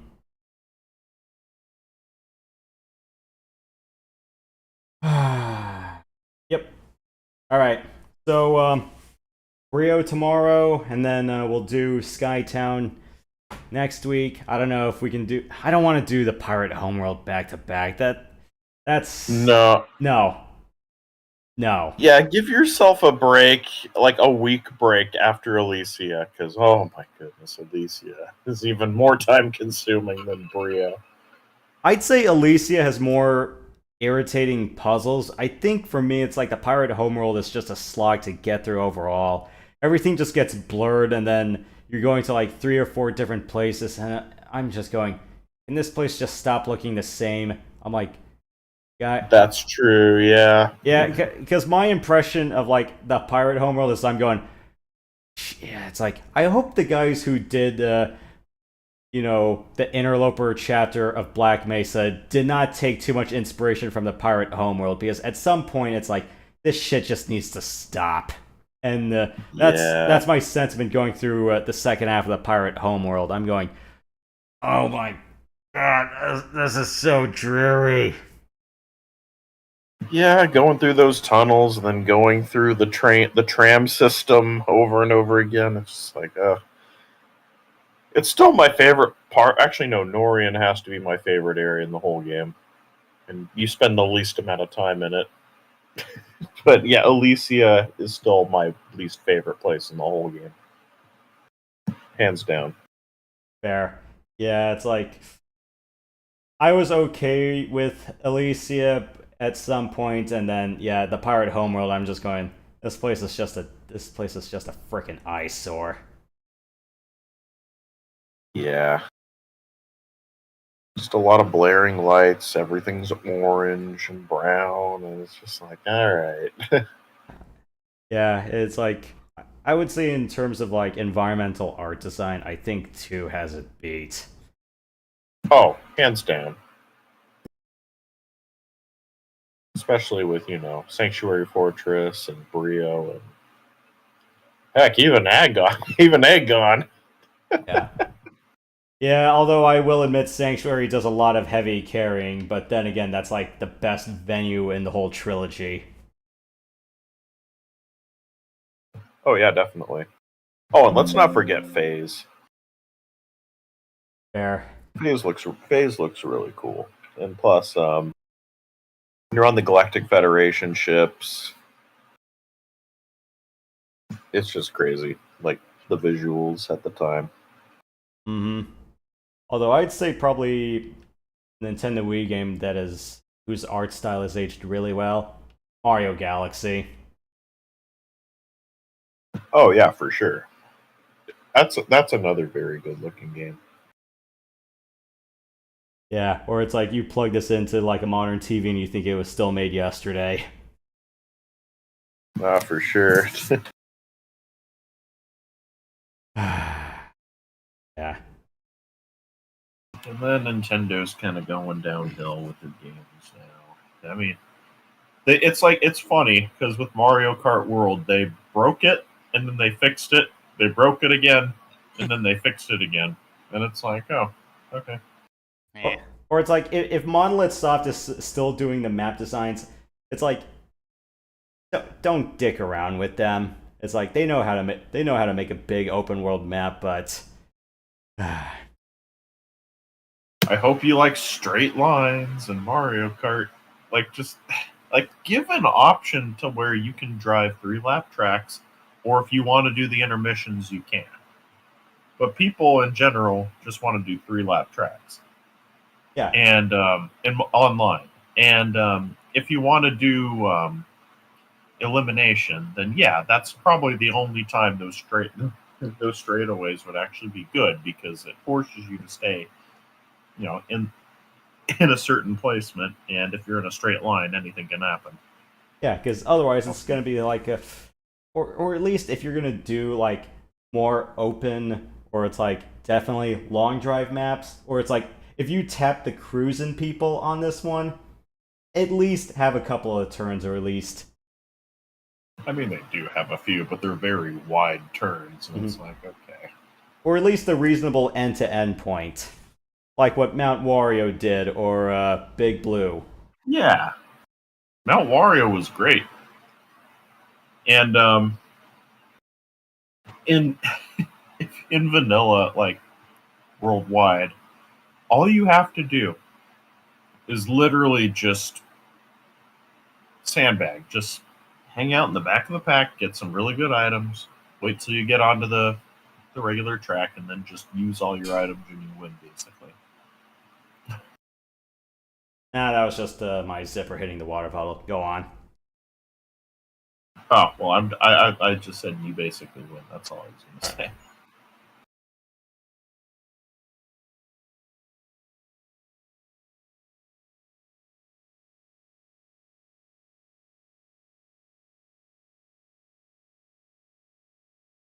Yeah, speaking of Monolith Soft, I still gotta go through Xenoblade Chronicles X.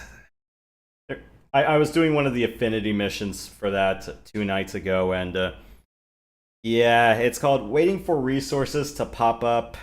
It's rightfully annoying. Where it's like, yeah, you get mining happen at like 15-minute intervals, but it's like you're waiting for like a semi-rare item. I'm going, okay, I get that. I'm like, guys, I should not be sandbagging for another 2 hours praying for the luck gods to be on my side. I mean, I don't mind doing the extra exploration while waiting, because, yeah, I kind of needed to do that, but still. No, yeah, that sounds awful. Yeah, if we're gonna do like more multi-planet exploration stuff again, maybe one of these days I'll pick up Starlink Battle for Atlas again, but I'll probably do it on hard. I'm not gonna do it on stupid hard because I'm going, no, I am not gonna fast travel across the galaxy just to extinguish all the fires. Right. Yeah. Because I really hope they stay on one planet this time in Prime 4. Yeah. Whereas, like, okay, Prime Hunters, it made sense. They were 4 relatively small areas in one system. Oh, yeah. Prime 3, on the other hand, it's kind of funny. Like, in one instance, I'm kind of glad that they had multiple planets because I got so sick and tired of one of the planets that I was just like, okay, I want to get to the next one already. And then I got sick and tired of that one. It's like, okay, next area, please. But yeah, like if it was all just one planet, and if the planet was kind of like, I don't know, Talon 4, but, you know, better, then hey, I'm good with that. Yeah. And it seems like the planet Viros seems to be very nice. So, you know, hopefully our expectations are met there. Yeah. Because I know, like, because, again, I'm just going to use, like, Chronicles X as an example. It's like, okay, you know, you got the Great Plains mountainish area, all right. You got, you know, luscious woods. You got the desert. You got a nice snowy or, you know, floral pollen heavy area. And then you got the volcano in, like, the most dangerous area up north. Right. Yeah. It's like, just give me that kind of venue again, or at least fingers crossed you guys don't make the water sections too annoying. I mean, we don't need another Torvus bog, thank you. Yeah. Oh my goodness, I am not looking forward to playing through Torvus bog again. I'm playing it on my Wii, and yeah, I just got to that point, and I'm like, yeah, I have a long way to go. Boost Guardian is rightfully regarded as a stupid boss, or at least one that forces you to get good. But personally, I think Alpha Blog's worse. I'm one of the few people that actually like Boost Guardian. Because, like, at first I had some issues with it when I first played the game, but once I figured out what it was doing, it's like, yeah, this isn't bad at all. But yeah, Alpha Blog, it's just like, okay, I'm going to fire a super missile, and I hope it hits. Or you hope he opens his mouth. Exactly. Or if he opens his mouth, like if he's about to charge, like, oh, just kidding, I wasn't actually going to do it, so you wasted a super missile. Oh, now I'm going to charge. Hope you're ready. And Grapple Guard. So and Grapple Guardian, okay, on normal, he wasn't awful, but on hard, I'm like, oh. Grapple Guardian is literally just a waiting game. A very long waiting game. Yeah. And Sheikah wasn't bad.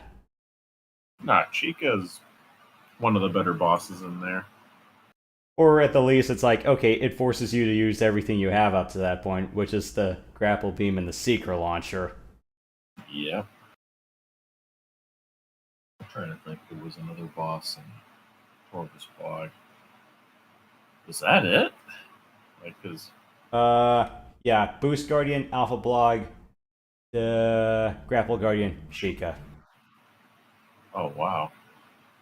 Yeah, not a lot of bosses in Torvus Bog, surprisingly. Just some of the more annoying ones, but well, the Caretaker Drone and Spider Guardian, and or it's like Sanctuary Fortress. The one thing I have it against it is enough with the Morph Ball bosses. No, seriously, yeah. It's like I get you want to have a Morph Ball boss fight or two, but 3's pushing it. Yeah. Or you know what would have been even cooler is if you already had the Spider Ball and you had to fight a boss. Oh wait, we had that. It was the Power Bomb Guardian. But what I was thinking of was having like a Samus on a Spider Ball track, and then having the enemy also on the track, and you're basically like fighting it out on the track itself. Yeah, or it's like you rail hop. That's what should have been done with the PB Guardian, was more rail hopping, because the PB Guardian, it's like, yeah, you're just navigating the track and avoiding getting shot by the power bombs. That's it. Exactly. Yeah. Oh yeah, there could have been so much better use with the boost ball launching, but they're like, oh well, we gave that to you with the Caretaker Drone, and you liked that, right? It's like, no. Because the area that I was supposed to boost into kept moving, and if I ever fell down, guess what? I would have to Morph Ball bomb back up if I was playing the classic GameCube version. Yeah. And that was a nightmare. Spring Ball kind of trivializes that fight, but yeah. The one thing that's a little bit funny about the Caretaker Drone is like, yeah, it's like, okay, I get it. The hint system or the other places tell us that it's like, okay, you can boost off while using the Spider Ball. I'm like, did you guys really want to keep that fresh in players' minds before it's like they're going, oh crap, what do we do with Quadraxis?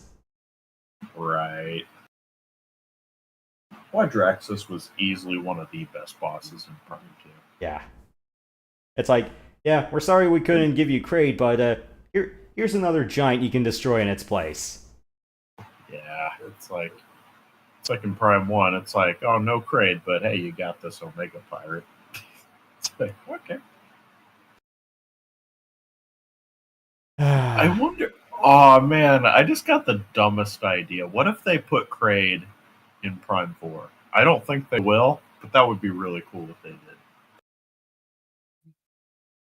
I don't know how they would pull it off though. And I don't think they're gonna go out of their way to make like a giant water venue just to bring back Dragon.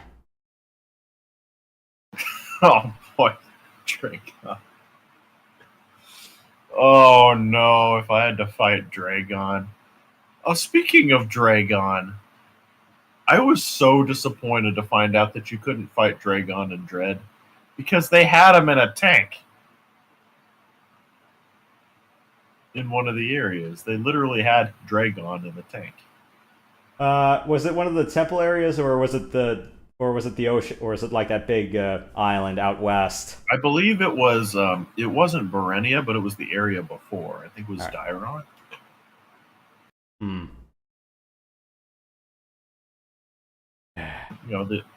The mechanical lab and stuff, and there was some water tanks and whatnot. Yeah, Dragon was in one of them, and I was like, oh, missed opportunity. Like an X-Parasite could have gotten to it or something. Yeah, or else they're gonna say Fantoon caused other M. I'm going, the less I want to talk about that game, the better. Mm-hmm. Other M could have been good. If you play the Japanese version, it's a lot better, but it's still annoying to play. Yeah. And the translation was just awful. I feel bad for the actress, though, because she's clearly a Metroid fan, and she's actually really cool. She just was dealt a bad hand. It's a shame. Yeah, or it's like how Matt is a big Hayden Christensen defender. It's like, don't blame Hayden, blame George. Exactly. Yeah. Yeah, I still argue with myself. It's like wondering which game did far more damage to female protagonists overall. Was it Metroid Other M, or was it the third birthday? Parasite Eve fans, cover your ears. I'm like, oh shit. Whenever that question pops up in my head. Just no answer. I don't know enough about Parasite Eve to have an opinion about that, but yeah.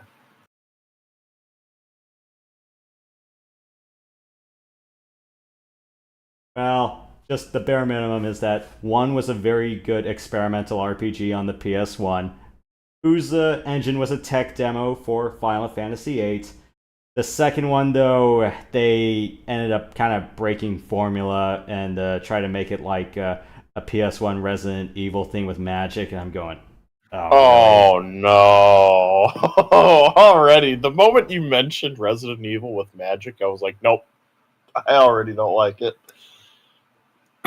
Yeah, it's already clunky enough as it is, but it's like, okay, it's just standard RPG magic that you can use on the side alongside shooting, but it's just like, why didn't you just stick with the standard RPG? Why didn't you just stick with the regular RPG format? And even they admitted they kind of ripped too many pages out of Resident Evil's playbook. And I heard the guy who owns the rights to the original novel was like, you guys are not using the name of this anymore.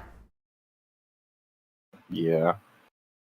Man, one thing I will say about that's it. Like we're kind of going back to Metroid here, but if I really want them to do a 3D Metroid again, but in third person, just don't limit it to one controller. Like, don't make it a singular Joy-Con type thing, please. Because that's like honestly like.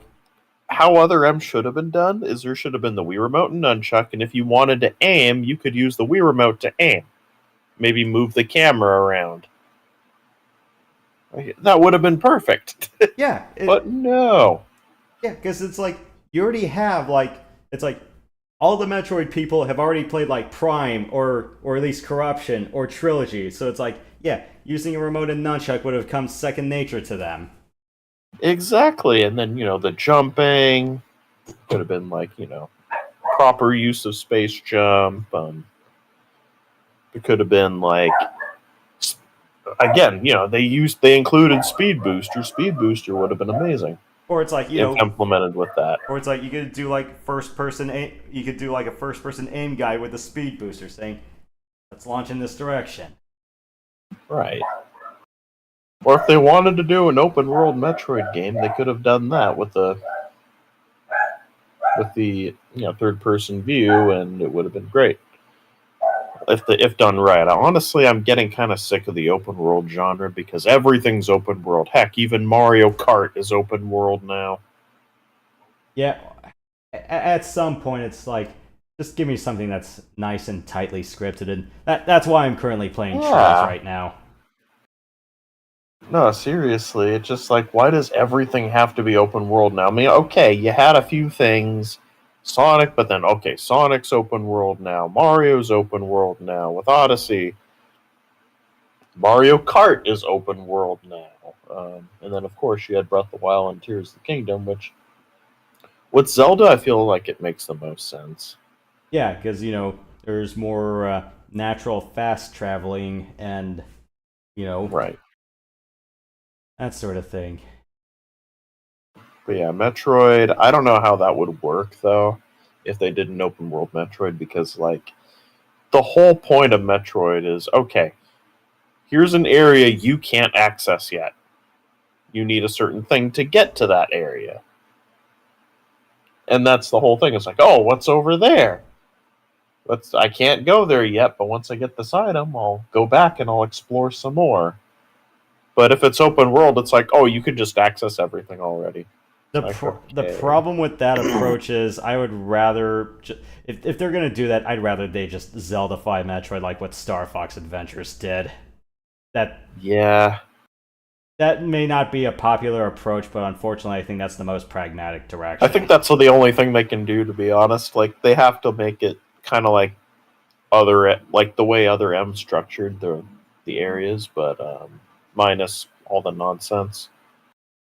Yeah, I would probably say if you're gonna do that, I would either have the guys who did Starlink Battle for Atlas or Xenoblade Chronicles X on tap, but I'd say tone it down from the usual open world features, or at least make sure that there are puzzles or other things. Say like you want to solve X, Y, or Z puzzle or get something from this cave here. You need these items. Or, better yet, you could do like what No Man's Sky did, basically. Like you visit multiple planets, but space is basically the place you can explore while having planets that you can also explore in that are a bit more linear. I think that would work well. Open space, linear planets? Pretty much, yeah. Yeah, because I don't mind doing like open space stuff like in the starship. Say like, and you could shoot down asteroids, maybe take out some bosses. I could see that working very well. Yeah. But will Nintendo do it? Probably not. Because when I was out playing Starlink, it's like, you can actually do bounties out in space. You can arrest criminals, throw them in lockups. You can explore. Yeah, actually do bounty hunter stuff. You can explore asteroid ruins and do a bunch of other cool stuff out in space. Yeah.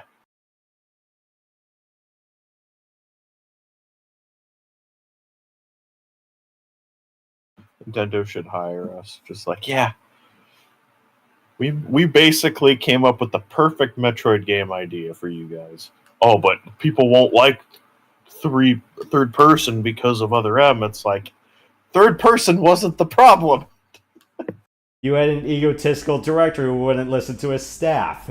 Exactly. And it's like playing the Metal Gear card on Metroid. It's like, okay, when did Guns of the Patriots come out? Was that 2008? Yep.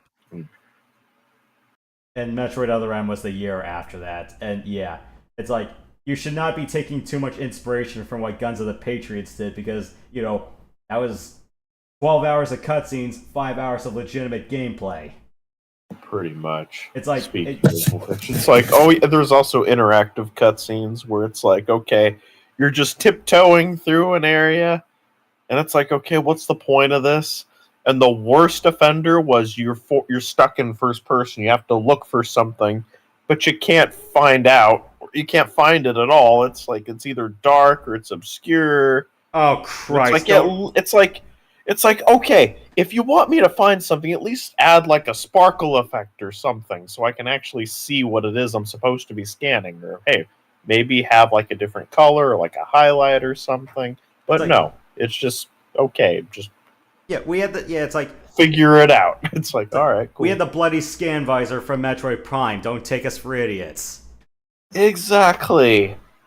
Yeah. In fact, that would have been great. You're in first person. Samus activates her scan visor, and that could have fixed that whole problem. Yeah, that pixel hunt bullshit. I'm going. Don't remind me of that. That was the worst. Or it's like you fend off that scorpion like thing, and then you're trying to look for a patch of blood on the floor. I'm like, what the fuck am I looking for?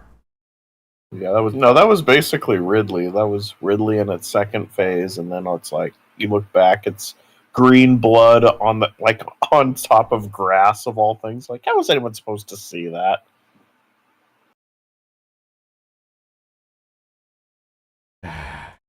And then there are moments where, you switch from first to third person. I'm like, okay, what's the point of first person?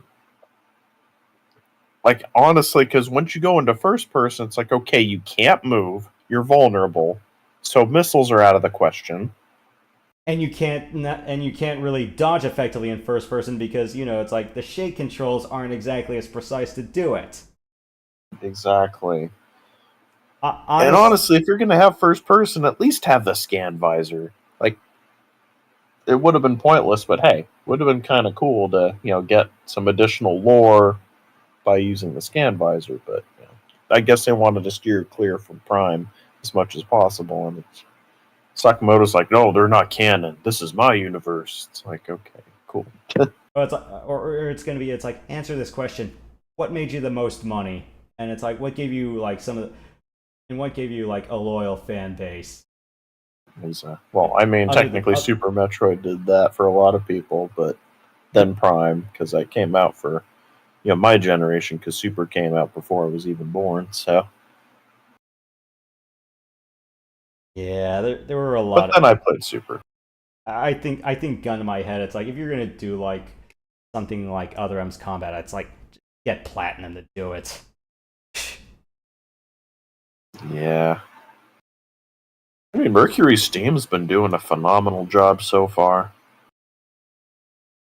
I just hope they don't go the woke route where they make Samus trans and then they ruin everything.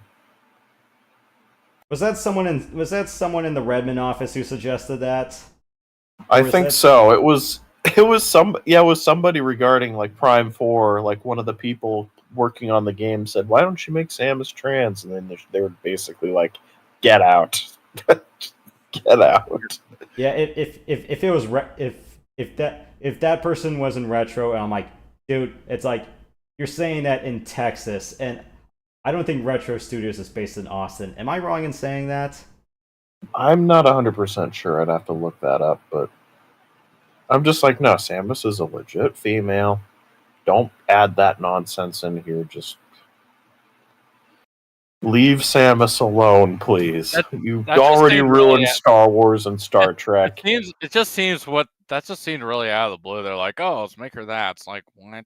I'm like, why? Well, see, that's the whole thing. They want to check the boxes. They want to put their nonsense into the games. I mean, heck, with Mario, like Paper Mario, for example, they're already kind of starting that. Well, then again, that was the original Japanese translation, so I get it. Whatever.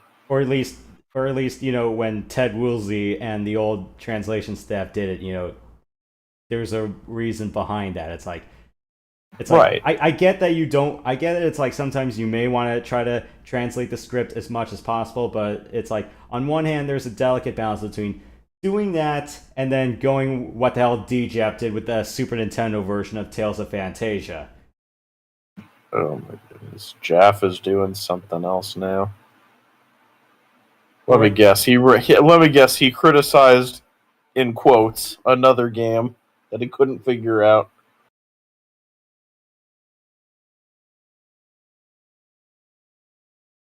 It's like, oh no, I can't. I didn't know I had to blow up those bricks, even though the game literally told me at the very beginning to do that. Or at the very least, it's like, you can read the weapon descriptions, because it's like, you can just go into the Samus menu and then you can say, it's like, okay, what abilities do I have and what do these do? And it's like, it tells you the missile launcher, it can expose blocks. Pretty much. It's like, I get it. I came from Super and Zero Mission where, Super Fusion Zero Mission, where it's like, bombs can reveal that stuff, or at least, you could shoot bomb blocks to reveal them. But it's like, they tell you, like, either in the tooltips, or if you just look up the missile entry, it's like, yes. It's like, okay, I get it. It's like, you don't have bombs. Missiles can expose the blocks for you. Yeah, exactly. And again, like, my first Metroid game that I ever fully completed was Prime. And then I had Fusion beforehand, and I only made it through a certain amount when I was a kid. But then after playing through Prime, I went back to Fusion and I played through it, and I realized it was a much different game because there were hidden blocks and stuff that I didn't know about. But I figured that out. Yeah, or at least if me as a kid was able to figure that out, how come a grown man can't? Come on.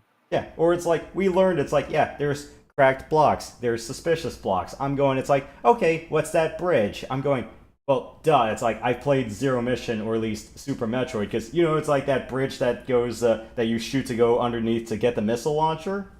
Right. I'm like, yeah, I was like, even I knew, it was like, okay, that bridge looks suspicious, can I shoot it? Done. Exactly. I don't know. Some people just don't think. Yeah, or it's like, yeah. Or it's like the overbearing yellow tape phenomenon, but okay, there are some quests where I'm Yellow going, tape, yep. there are some quests or things where I'm going, okay, yeah, I don't know what I'm looking for, and yeah, it's one of my bigger peeves about some open world games where you're going, I've been orbiting this elevation for quite a while. I'm like, do I have to go underneath this, or like, guys, can I just travel in 3-dimensional space for just once? Because I have been just trying to go around this mountain every once in a while. I'm going, I have no idea what I'm looking for. Or it reminds me, I was watching Vinny playing the remake for Final Fantasy, and he was complaining about the yellow paint on the ledges, and I was just like, it's like, it breaks the immersion. It's like, yeah, but it shows you where you can climb. But it was funny. And that just became a meme throughout his entire playthrough. It was funny. Or me playing Metal Gear Solid 5, like, after playing Breath of the Wild, Tears of the Kingdom, I'm going, damn it, it's like, oh, those insurmountable waist-high things you should be able to climb, and I'm going, really? No, yeah. That kind of pissed me off, because I'm going, yeah, it's like, as much as I appreciate what Breath of the Wild did, it's like, it added a couple of nasty habits where I'm going, oh right, other games don't exactly do this. Exactly. Just like, oh, the game's got to hold your hand throughout the entire thing. Like, nobody likes a challenge anymore. As long as the challenge is fair and not just stupid for the sake of being stupid, or unfair.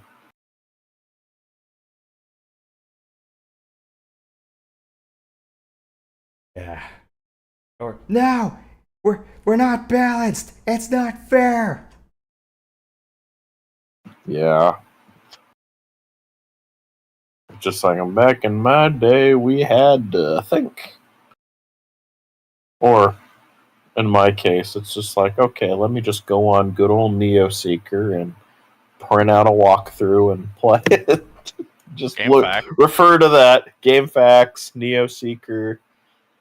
Man. Yeah, it's like okay, it's like if I'm trying to like 100% something, or it's like if I try to look for a bunch of particular items, or this one really annoying quest where I'm going, I have no idea where to look for all these guys anymore. It's like, yeah, I'll concede, I'll throw my hands up and just read the guide. But it's like, yeah, don't hold my hand too much during regular progression, please.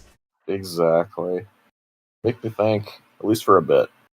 Yeah, or don't make me think so much that I'm racking my brain.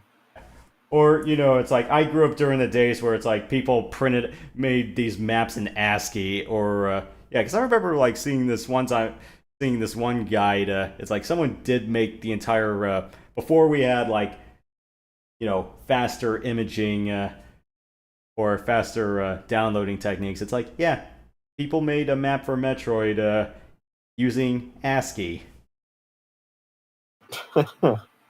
Or, the classic pen and paper. Phantasy Star, the original one, because it was a 3-dimensional maze, and yeah, the Sega Aegis version of that trivializes that a bit, because there's an auto map feature, or if you play the PS2 version of Generations, then yeah, it's like, okay, here's an item that'll help you map out the last 100 squares you've been across. But yeah, it was like, back then it was just, get a piece of graph paper from the store and then just use your pen as you go along. Yeah, exactly. Man. Or the original Metroid, the Nestroid, which some people say, oh, Nestroid is the best, and I don't like all the other ones. And I'm like, are you serious? Like, you're just being a contrarian at that point, because the original Nestroid is the worst out of all of them. I have it on legit cartridge, but I never beat it because I didn't know what the heck I was doing. Yeah, exactly. You had to draw a map, and it's basically like, and the controls are super stiff. You can get hurt when you enter from one room to another, which is also really dumb. You start with 30 health, and you gotta grind forever just to get back to where you were, and then you can progress. Oh, but it's too convenient. There's too many quality of life changes. Samus feels too different. Nestroid is the best. And I'm like, nah. You can live in your echo chamber all you want, but you're objectively wrong there. It's like...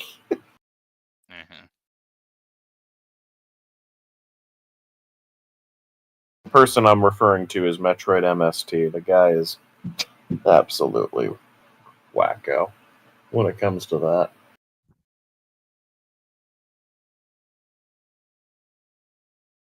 My favorite Metroid is Zero Mission, and that's just because, you know, I'm more fond of like the Zero Mission Wind Waker days when everything felt a little bit more fast-paced and snappy. Exactly. Not to mention, you could literally play Zero Mission in reverse if you wanted to. Almost. Like, I remember I went through Ridley, and then I managed to fight him before getting super missiles, and I was like, ooh, that's cool. And then I got super missiles afterwards. Actually, no, I got super missiles early, and then I went to Ridley, and then I went all the way back up to the start, and then I destroyed the bee. That was fun. Yeah, or you know, it's like, if you go around killing Ridley first, you can just quick kill Kraid, stuffing a couple of super missiles in his mouth. Mm-hmm. But you could also get a screw attack before even fighting Ridley, and it's just like, it just trivialized areas, and I'm like, oh, this is so cool. Like, yeah, I kind of wish it kept the super thing of being able to toggle those off, because there was a missile pack or two I tried to get early, and putting screw attack on kind of really screwed with that. No pun intended. But yeah, I agree. I had a similar problem where I destroyed enemies, and it's like, why did I get this early? Yeah, because that missile tank in Norfair is like the one that requires like precision jumping if you're trying to get it early. Right, and you also have to freeze enemies too. Yes. But if you have the screw attack, and if you don't fire, guess what? Yeah, you're going to destroy the enemies, and then, yeah, you got to start all over. I remember that happened to me during my playthrough, and I was like, oh, that's great. Yeah. And if you're wondering if I'm ever going to do a run of Zero Mission on hard, I'm like, if you're asking me to hundo it, the answer is no. I need too many things to break right for that to happen. Yeah. Not to mention fighting Mother Brain on hard. Sounds like a nightmare. I think it's like the bosses still eat the same amount of missiles. It's just, you know, not getting hit is the More hard damage, part. yeah. Or it's like you gotta ice the Cheerios or the SpaghettiOs. Okay, SpaghettiOs. Yeah. The radioactive SpaghettiOs, also known as Rinkas. Mm-hmm.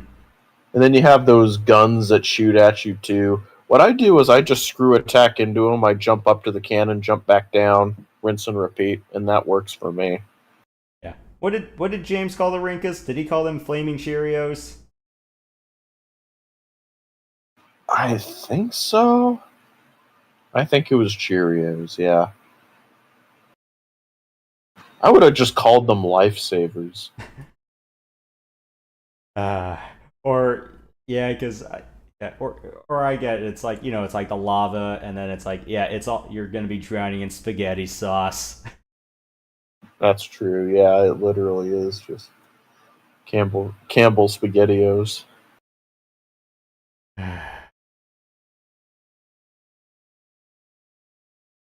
And then they made a return in Dread.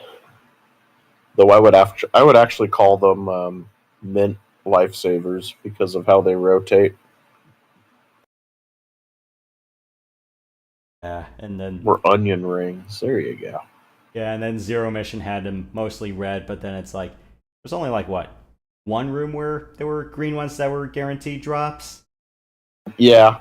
I forgot they had green ones. Yeah, that's true. So yeah, they're lifesavers. They even come in different colors. Y'all got to remind me at some point I need to play Hyper Metroid Super sometime soon. There's also something that MetaQuarius has been developing. It's a Super Metroid ROM hack. It's called X Fusion, and from what I can tell, it's very close to being complete. In fact, Meta was kind of saying that it might come out by the end of this year. If that's the case, I'm going to be all over that game. Yeah, be sure you get your hands on it before someone Nintendo. else. Yeah, because I remember hearing. What's a ROM hack? I don't think they're going to do anything about a ROM hack, but. And then meanwhile, we're just waiting for the art update for AM2R, so they don't use almost all of the Zero Mission assets. Yeah. Or the Fusion assets. I forgot about that too.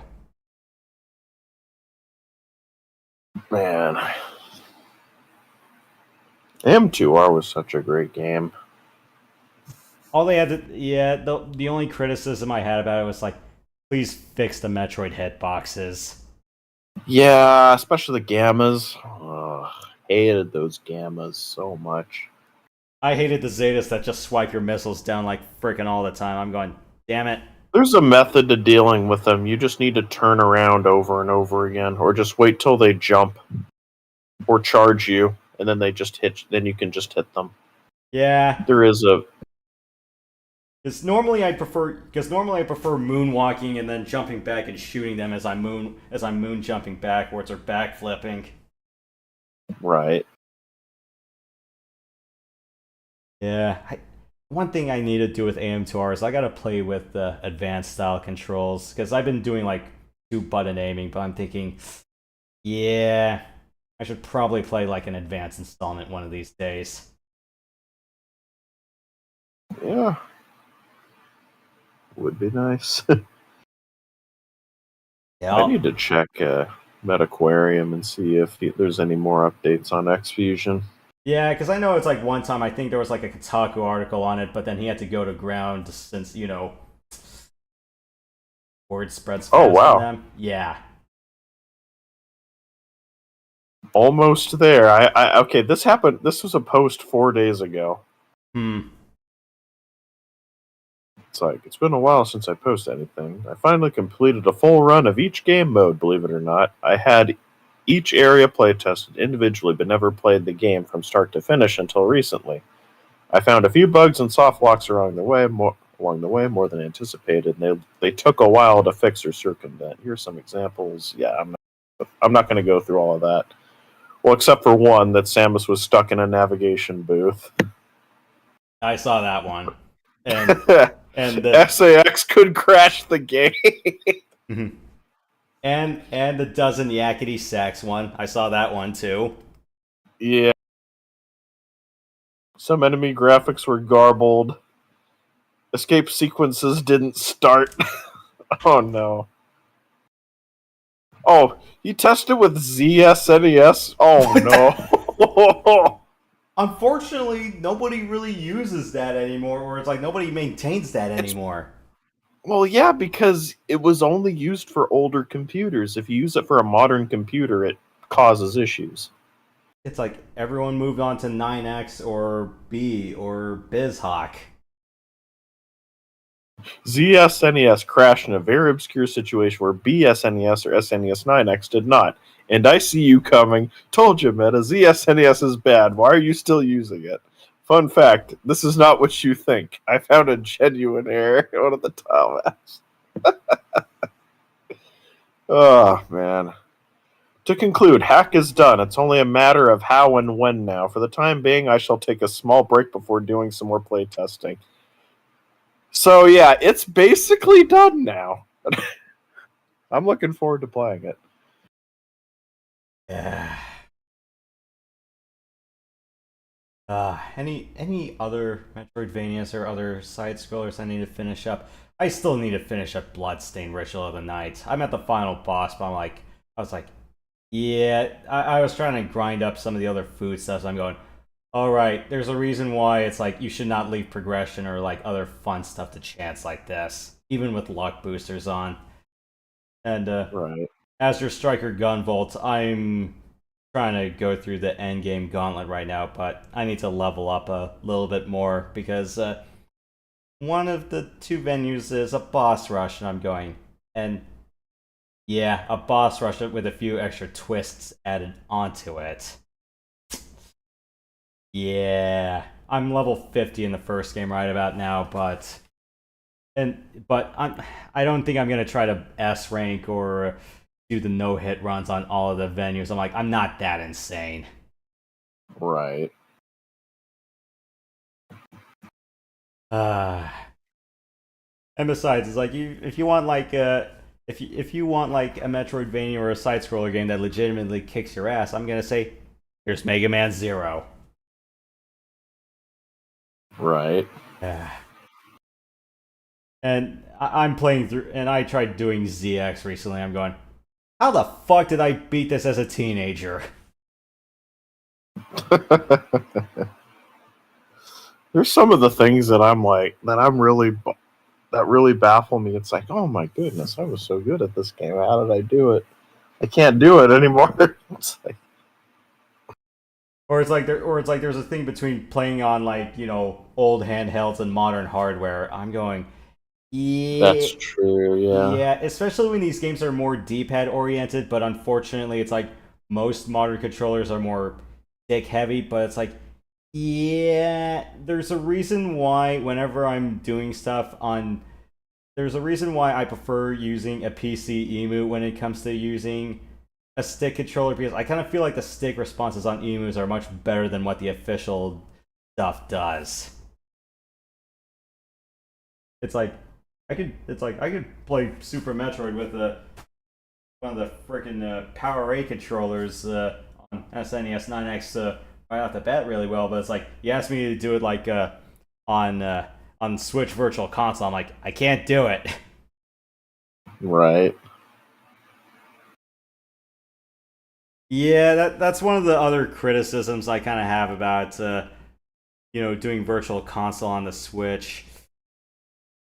Sensitivity and stick profiling settings, because the one thing that I do for playing shooters on a controller is I usually prefer high sensitivity aiming, but on the other hand, I prefer, you know, relaxed response curves. So it's like if I'm moving the stick slightly, you know, it's like I don't jump all over the place, but it's like it still allows me to, you know, turn around and snap whenever something's behind me or something's off angle. Right. Yeah. That's one of the things I'll give Steam credit for is profiling curves. Yeah, not to mention you can remap your controls if you need to, which is nice.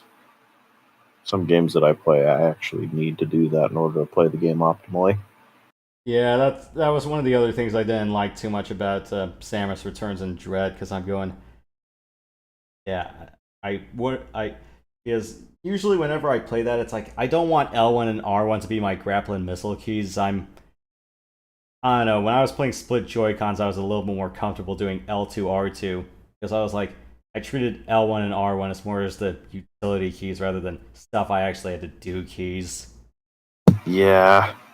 And here's the thing, I like Samus Returns, but I have a hard time going back to it after playing Dread, because of just how stiff everything feels in that game, comparison to Dread.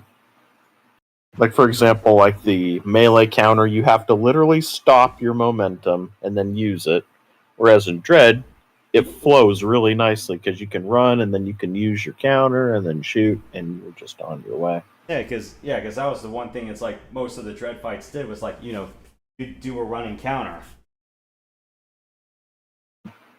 And it also kind of trivializes Ravenbeak a little bit, because you can do a dash melee counter, and then you can crouch, and then you basically go underneath his rapid fire, and he won't hit you. Well, he'll hit you a little bit, but not for much. But you can't do that in Dread mode because one hit and you're dead. So I unfortunately did Dread mode. And oh my goodness, it was torture. It was, I want to be the guy! Level of Savannah. Pretty much. Yeah, all you need to do with Dread mode is just like every time you die, it's like I would not recommend taking a shot glass every time you get hit in that, but I would just play the I want to be the guy death theme every time that happens. Pretty much, yeah. I mean, I didn't even 100% it. I just wanted to get through. I was just like, I don't care. I'm not 100%ing this game on Dread mode. That is not an option for me. It's like I am not spending all this time blocking, and oh god, don't remind me of those robot guardians where it's like you may think that you could have a counter, but it's like, oh, they have a red blade. I'm going, ah, shit. Yeah. Or Castle Crashers Pro mode. I'm assuming you know what that's like. I unfortunately do not. Oh, well. Oh my goodness, that. It's a marathon to these enemies that tank all these hits, and they do an absurd amount of damage for each level, and it's just like there's a regular mode where the difficulty is more balanced, and there's a pro mode, and if you beat pro mode, you unlock certain things. Oh, now you remind me, Castlevania Order of Ecclesia, there was like a level 1 cap, and if you clear that, then the cap raises to 255. The thing is, though, it's like, yeah, it's like, you're not going to play through the whole game on level 1 normally. It's like, at that point, you'll probably have like a bunch of goodies that'll help you increase your damage. Especially like if you put on the Death Ring. It's a one-hit kill, but it boosts your stats by like some ungodly amount, and that's a must. Right. Yeah, that sounds about right.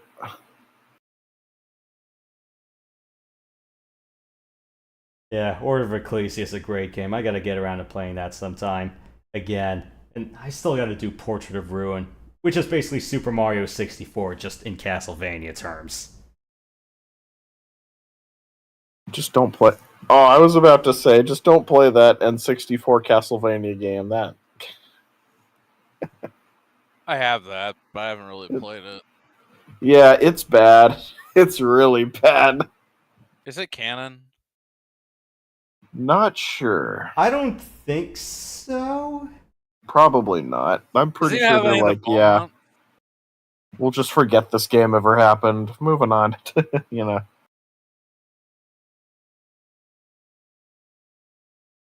Who's the character with the whip in that game? It's not one of the Beaumonts, I don't believe. Was it one of the Morrises?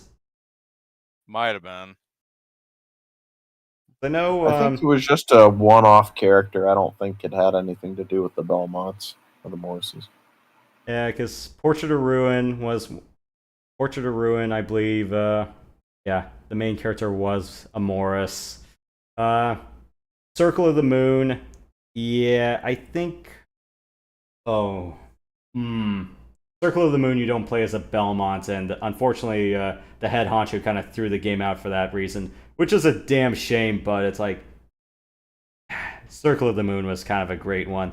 Two things against it, though. One, the backgrounds were too dark, and this was before backlights, or before the Game Boy player. Two, well, it wasn't, I don't think Circle of the Moon was actually that hard, but one thing that kind of really pisses me off is that it's like Circle of the Moon actually had pretty good music, or at least proved that you could put like, you know, decent CD quality music rather than just the synthesized stuff that the Game Boy Advance is known for. And they went away with that. Right. And they went away with that in Harmony and to a lesser extent Aria. But I'm going, guys, you could prove that the Game Boy Advance's sound system could actually be pretty damn good. Why did you take a step back? Yeah, who the heck knows? Still, at least Aria of Sorrow is pretty fun. Yeah. I just love the soundtrack of the games. I find myself using them a lot in SMBX levels. Yeah. I'd probably say, yeah, I did like Circle of the Moon. I didn't like Harmony as much, though I think the music had a pretty big, was a pretty big reason why. Aria felt, nice and balanced. Dawn, though, I kind of felt could have been a bit better. Portrait of Ruin, I still got to go through, but Order of Ecclesia, that soundtrack is just perfect. Right. That and you had Empty Tome for one of them. Yeah, that and you had a pretty fun female character to play as, so. Right. All right, well, rant's over. So, yep, we'll do all of Brio next time and then Skytown next week. So, closing time, guys. Last call. Closing time. Well, I'll try to get the last mission of Mechasol down. I'm almost done with that.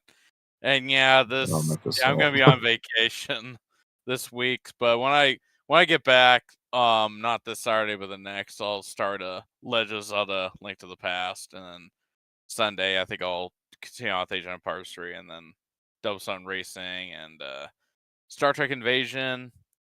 Yeah, just all the games I've lined up. Link to the Past, the Super Nintendo version, right? Correct. Yeah. Okay. On legit console. All right. Yeah, I had the Game Boy Advance version on cartridge, so yeah, I call that Link to the Past, but it's the one where Link yells a lot, and when he gets hit. The one that Link yells when he attacks. A lot. Oh. Again, that doesn't narrow it down at all. Because I think he screams when you attack in Ocarina. Yes. Yeah. Ocarina, technically Twilight Princess. Let's see, there's Skyward Sword. All the 3D installments. And let's not forget about the Toon Link games. Yeah. Yeah, but yeah, I just call that I call the Game Boy Advance version the one where Link yells a lot, and that's not the only Game Boy games. That's not the only port of the game that ended up doing that. I know the update for East, the Oath and Felgana, the memoir version for Switch, they ended up pulling a Link to the Past where Adol yells upon attacking. I'm going, that wasn't the case in the original release. I'm like, why did you guys do that? Oh yeah, and you can't turn it off either. I'm like, crap. Yeah, I mean, I guess they figured, hey, might as well. Yeah. I think it was like last October I streamed Zelda to the Adventures of Link. I actually beat that game. Yeah, you actually slayed the Thunderbird, and how did you beat Dark Link? Did you beat him fairly, or did you jam him in the corner? I just kept lunging at him until I got hit and just praying mentally that he didn't hit me. Because he's literally a dark reflection of you. Yeah, he copies your movements. There's ways to cheese him. Ouch. If only it was like Link. I just remember AVGN. How he accidentally beats Dark Link with the Power Glove and not even looking at the screen. And he's just waving it. Yeah. And then he wins. Yeah. Yeah. Was he just hitting him consistently, or no? I'm trying to remember. No, he was crouched, and then he kept doing a crouch stab, and then Dark Link kept walking into it, and he's not even paying attention. He's just waving his hand around, talking with his hands. And then he wins. I don't even think that was scripted. I think that was legit. Like, he's like, what? Did I just do that? Yeah. Yeah. That's like life unscripted, yeah. Yeah, because there's that. There's jamming Darkling into the corner. There's OG Castlevania where it's like, if you can position Death correctly, or Terminal Montage made fun of this. Like, if you can position Death or Dracula correctly, you can just holy water spam them to death. Right. Terminal Montage is great. Yeah. Yeah. His Smash videos are pretty damn good, and and ditto his Monster Hunter World stuff. But yeah, that was a toss up between him and NCH, who made like pretty good animated Monster Hunter content. And I didn't realize this, but yeah, way back when during the days of Monster Hunter 4 Ultimate on the 3DS, I was like, wait, he was the guy who made the Conchu video? I'm like, holy shit! Yeah, just look. Yeah, just look up the Conchu video. That was a riot. They were rightfully freaking annoying.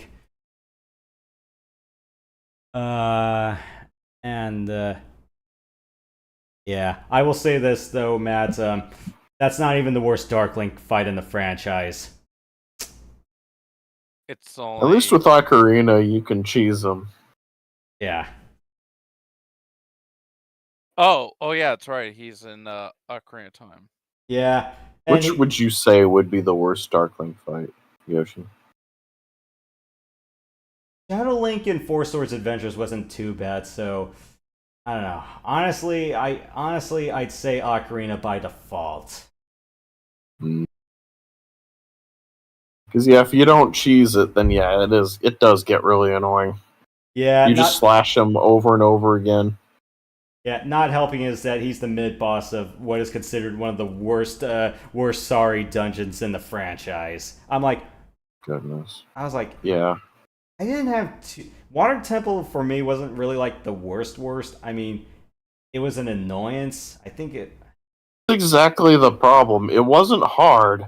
It was just annoying. That's exactly the problem. It wasn't hard, it was annoying. Yeah, I'd say Forest Temple or Shadow Temple would be harder by default.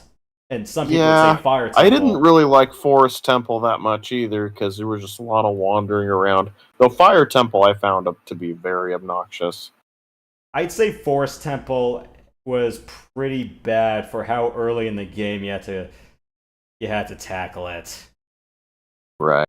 Especially it's like when you realize, you gotta be fucking kidding me. You gotta shoot the post through the portraits. I'm like, what is this, Luigi's Mansion? Mm-hmm. Even the boss.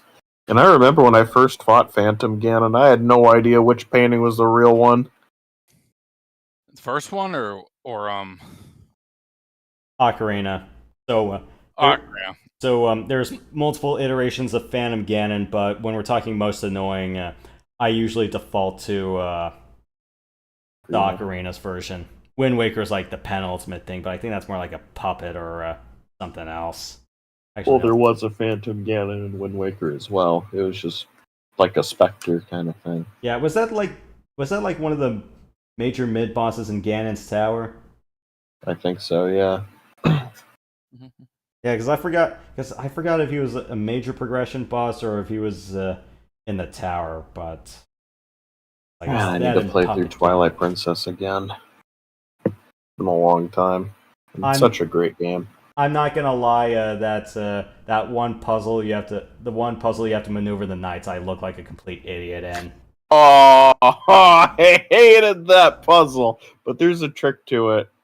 When I was a kid, that puzzle had me stumped for so long. Because I was like, if you ever ask me to stream Twilight Princess, I'm gonna say, guys, this is one of the most annoying puzzles in the game, and I'm gonna look like a complete retard. Come back in 40 minutes. It's like it's gonna be a while, so stick around. just, I'm warning you in advance. This is gonna take me a good chunk of time. Or it's like, get out and go order something, or go make a sandwich, or go cook. Exactly. It's like, okay, order something, get a sandwich. Oh, I beat it! Never mind, stay here. Yeah, because sometimes that's one of the things about like some old games where you realize there's a part that's just gonna suck, but it's you either find it by accident or it's just by through experience where you're just going, oh right, that. If I ever decided to stream MechWarrior 2 speedrunning, I'd just be like, okay, here's Temper Edge. We're going to be waiting here for 10 minutes and 2 seconds. Get your water, get a snack, cook your meal, because I'm going to be staring at this mountain and this tarantula unit for a while. No, or remember the last few times I streamed the Wolf campaign, I was like, I just went to the fridge, got a yogurt, and ate that on camera. Mm-hmm. Yeah, that. I think with when I did my race with MMPD, it was I just got some water, came back, and Oh, the MechWarrior 2 competition you guys are doing? we did, yeah. Um, We might do Wolf again. I don't know when that's going to happen, but we might do it again. We're just not going to do Jade Falcon again because both of us were like, I don't want to go through Mirror Cage again. Yeah. Mirror Cage, yeah. is that the dropship one? Yeah, the dropship that refuses to go down because the hit detection in that thing is awful. Mm-hmm. Yeah, because I was wondering, it's like if there was like a definitive back hitbox of the ship you had to knock down, or if it was treated like a structure. I looked at the bounding spheres, and oh my goodness. In fact, I think I still have it. I think I put it in the site. Need to find it. But yeah, the bounding spheres. Okay. Okay. Mirror Cage, dropship hitbox. Here it is. Oh my goodness. Okay. Great. Don't you love it when you have like a Discord attachment and then all of a sudden it just doesn't work anymore? Yeah. But how did we get here again? Oh, right, the annoying Twilight Princess puzzle and like things that take like 40 minutes. Right. Yeah. I'm trying.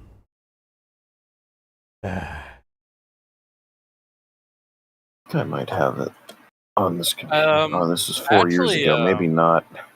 I'm actually planning on streaming MechWarrior 2 for its 30th anniversary of its release. So nice. I think it's on July 23rd or. You should try speedrunning it, Matt. I'm curious to see you try it. I would rather stream Golden 64 than Mech 2. I mean, yeah. That's fair. I think I have a better chance of getting a speedrun record on that than MechWarrior 2. I mean, I'm not. I optimize those times a lot, but believe it or not, the Wolf campaign is free as of now. You can it can easily be beaten by like 4 minutes or so. And Matt, you've played GoldenEye on 1.1. Go play Metroid Prime. Oh yeah, seriously, play Metroid Prime. Yeah, I will. I guess I will never. Come on, man. It's a great game. You're gonna love it. I don't know.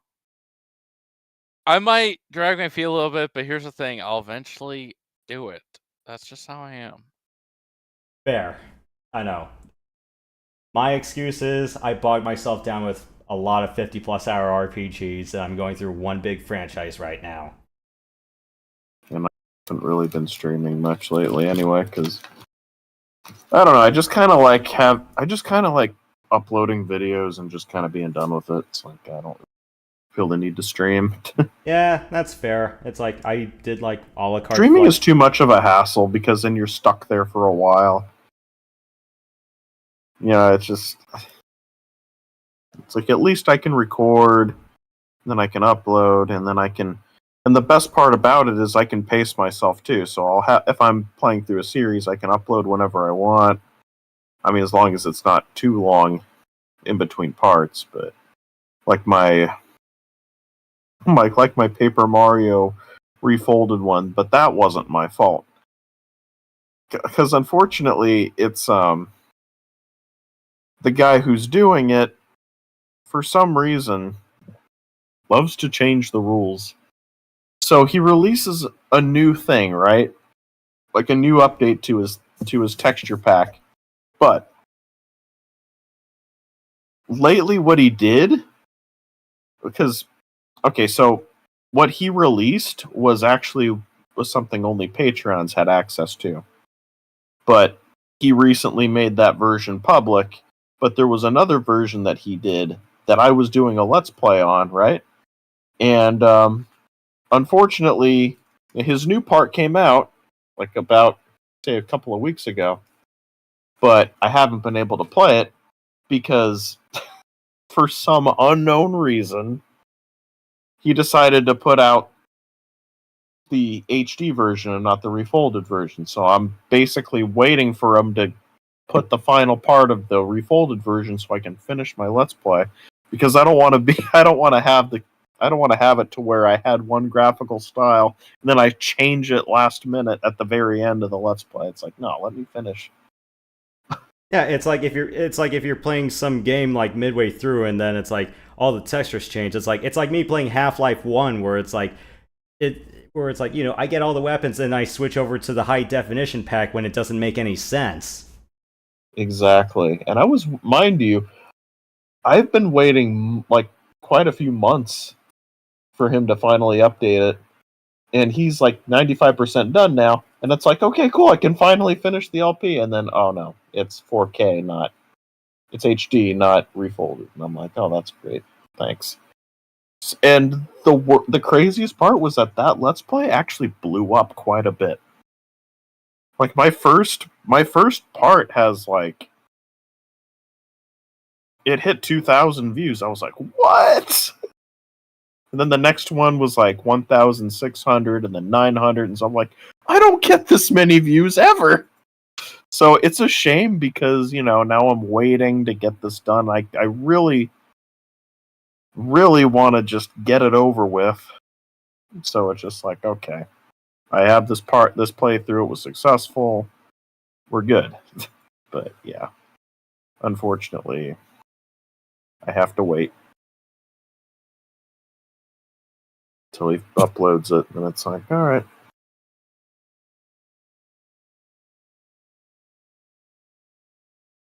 Yeah. Okay.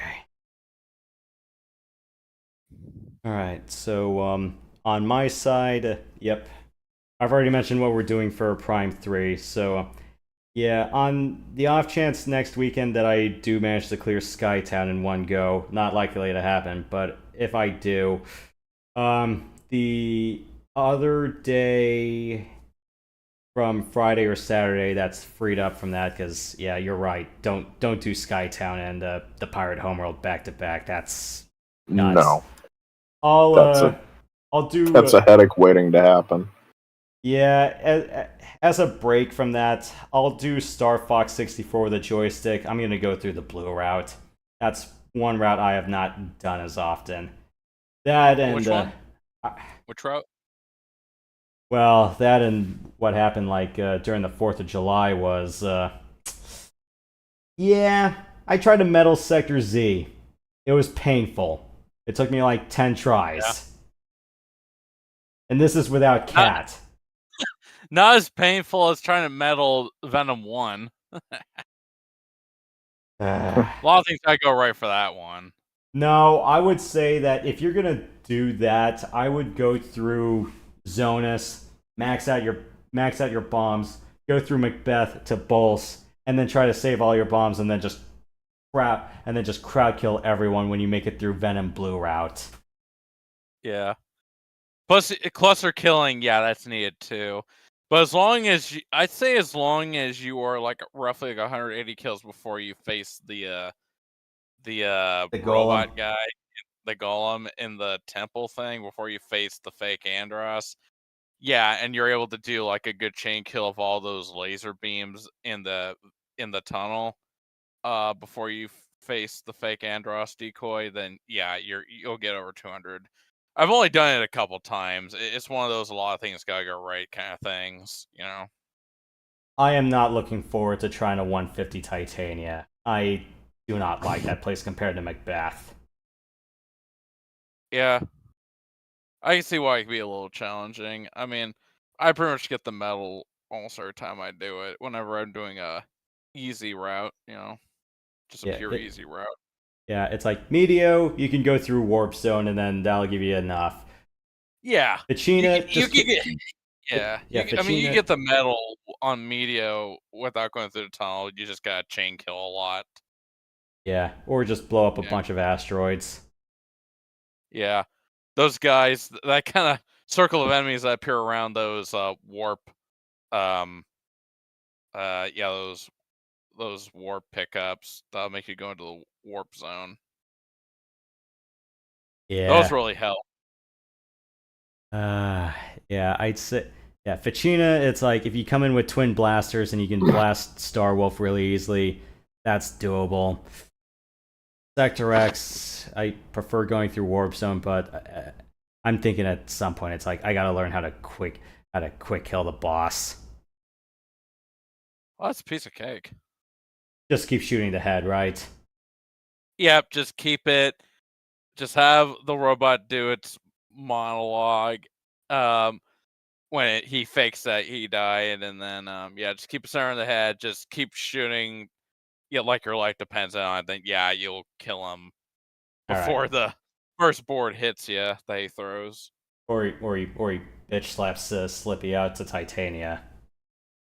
Yeah, I kill him well before he gets a chance to slap at Slippy, though, usually. Yeah. But you can still go to Titania, even if you defeat him without Slippy being sent to Titania. It's kind of weird, but yeah, you can do it. You can. Or it's like you do the warp zone and then you still go to Titania anyway. You're like, did Slippy get lost or something on his own? Yeah, like someone kidnapped him in transit.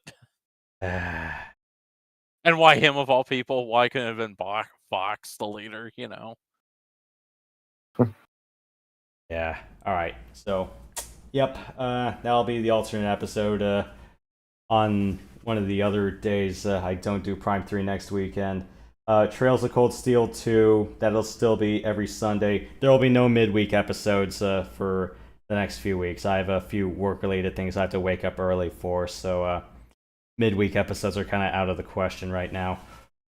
And yeah, that's about it. And then when Event comes back, yeah, I was thinking about doing a mainline Final Fantasy installment, so I want to be able to cash that in after Trails is done or sometime else after that. I still got, IO Event that, and then I want to do a River City Girls revisit. I know it's only been a year, but what the hell? Makes sense. All right. And on your end? My end? Yeah. Any new? I mean, I haven't really been doing much. So. Any new live stuff or a la carte content you're planning on doing?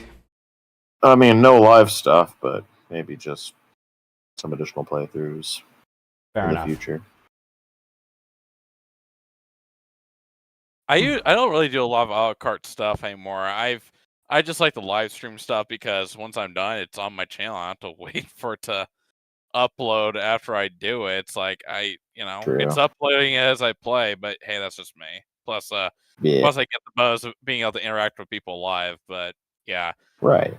I do a la cartes for some mission heavy things, say like flight sims or the like, or just things where I might be cursing a lot and saying some things that really should not be said out loud, or it's like I don't need to be recording myself slamming my desk all the time.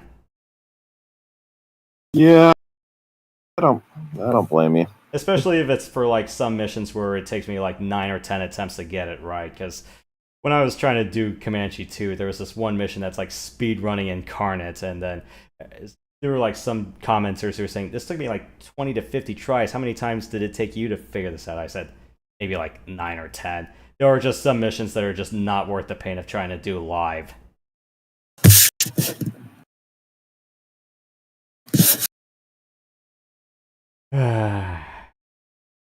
Yep. Well, that's about it for us. So half of this was just me getting settled into the prologue of Metroid Prime 3. A little bit more back in the saddle stuff. Could I have made it all the way to run this with this? Probably, but yeah, I gotta get my trigger finger used to doing this again. So yeah, took it slow for this one. And the other half was just, rants. But yeah, eventually we'll talk more light gun shenanigans and all that. But yeah, after we do the Brio arc, yeah, because Brio's last boss has some pretty freaking annoying hitboxes. Yeah, I'll show one annoying boss from another light gun game, and yeah, that'll be about it. Gotta love annoying hitboxes and light gun stuff. Always fun. Yep. And House of the Dead, prime example. Yeah. And on that note, well, we are DO&E done for now. So, yep, we'll be on tomorrow night. So, thank you guys for coming by. We'll see you guys next time. In the meantime, stay sweet, stay sensational, don't be salty, and we will see you guys later. Have a good one, everybody. Quite the outro. You better keep it real, guys. And don't let keeping it real go wrong. I'm watching. Be real, not fake. You know.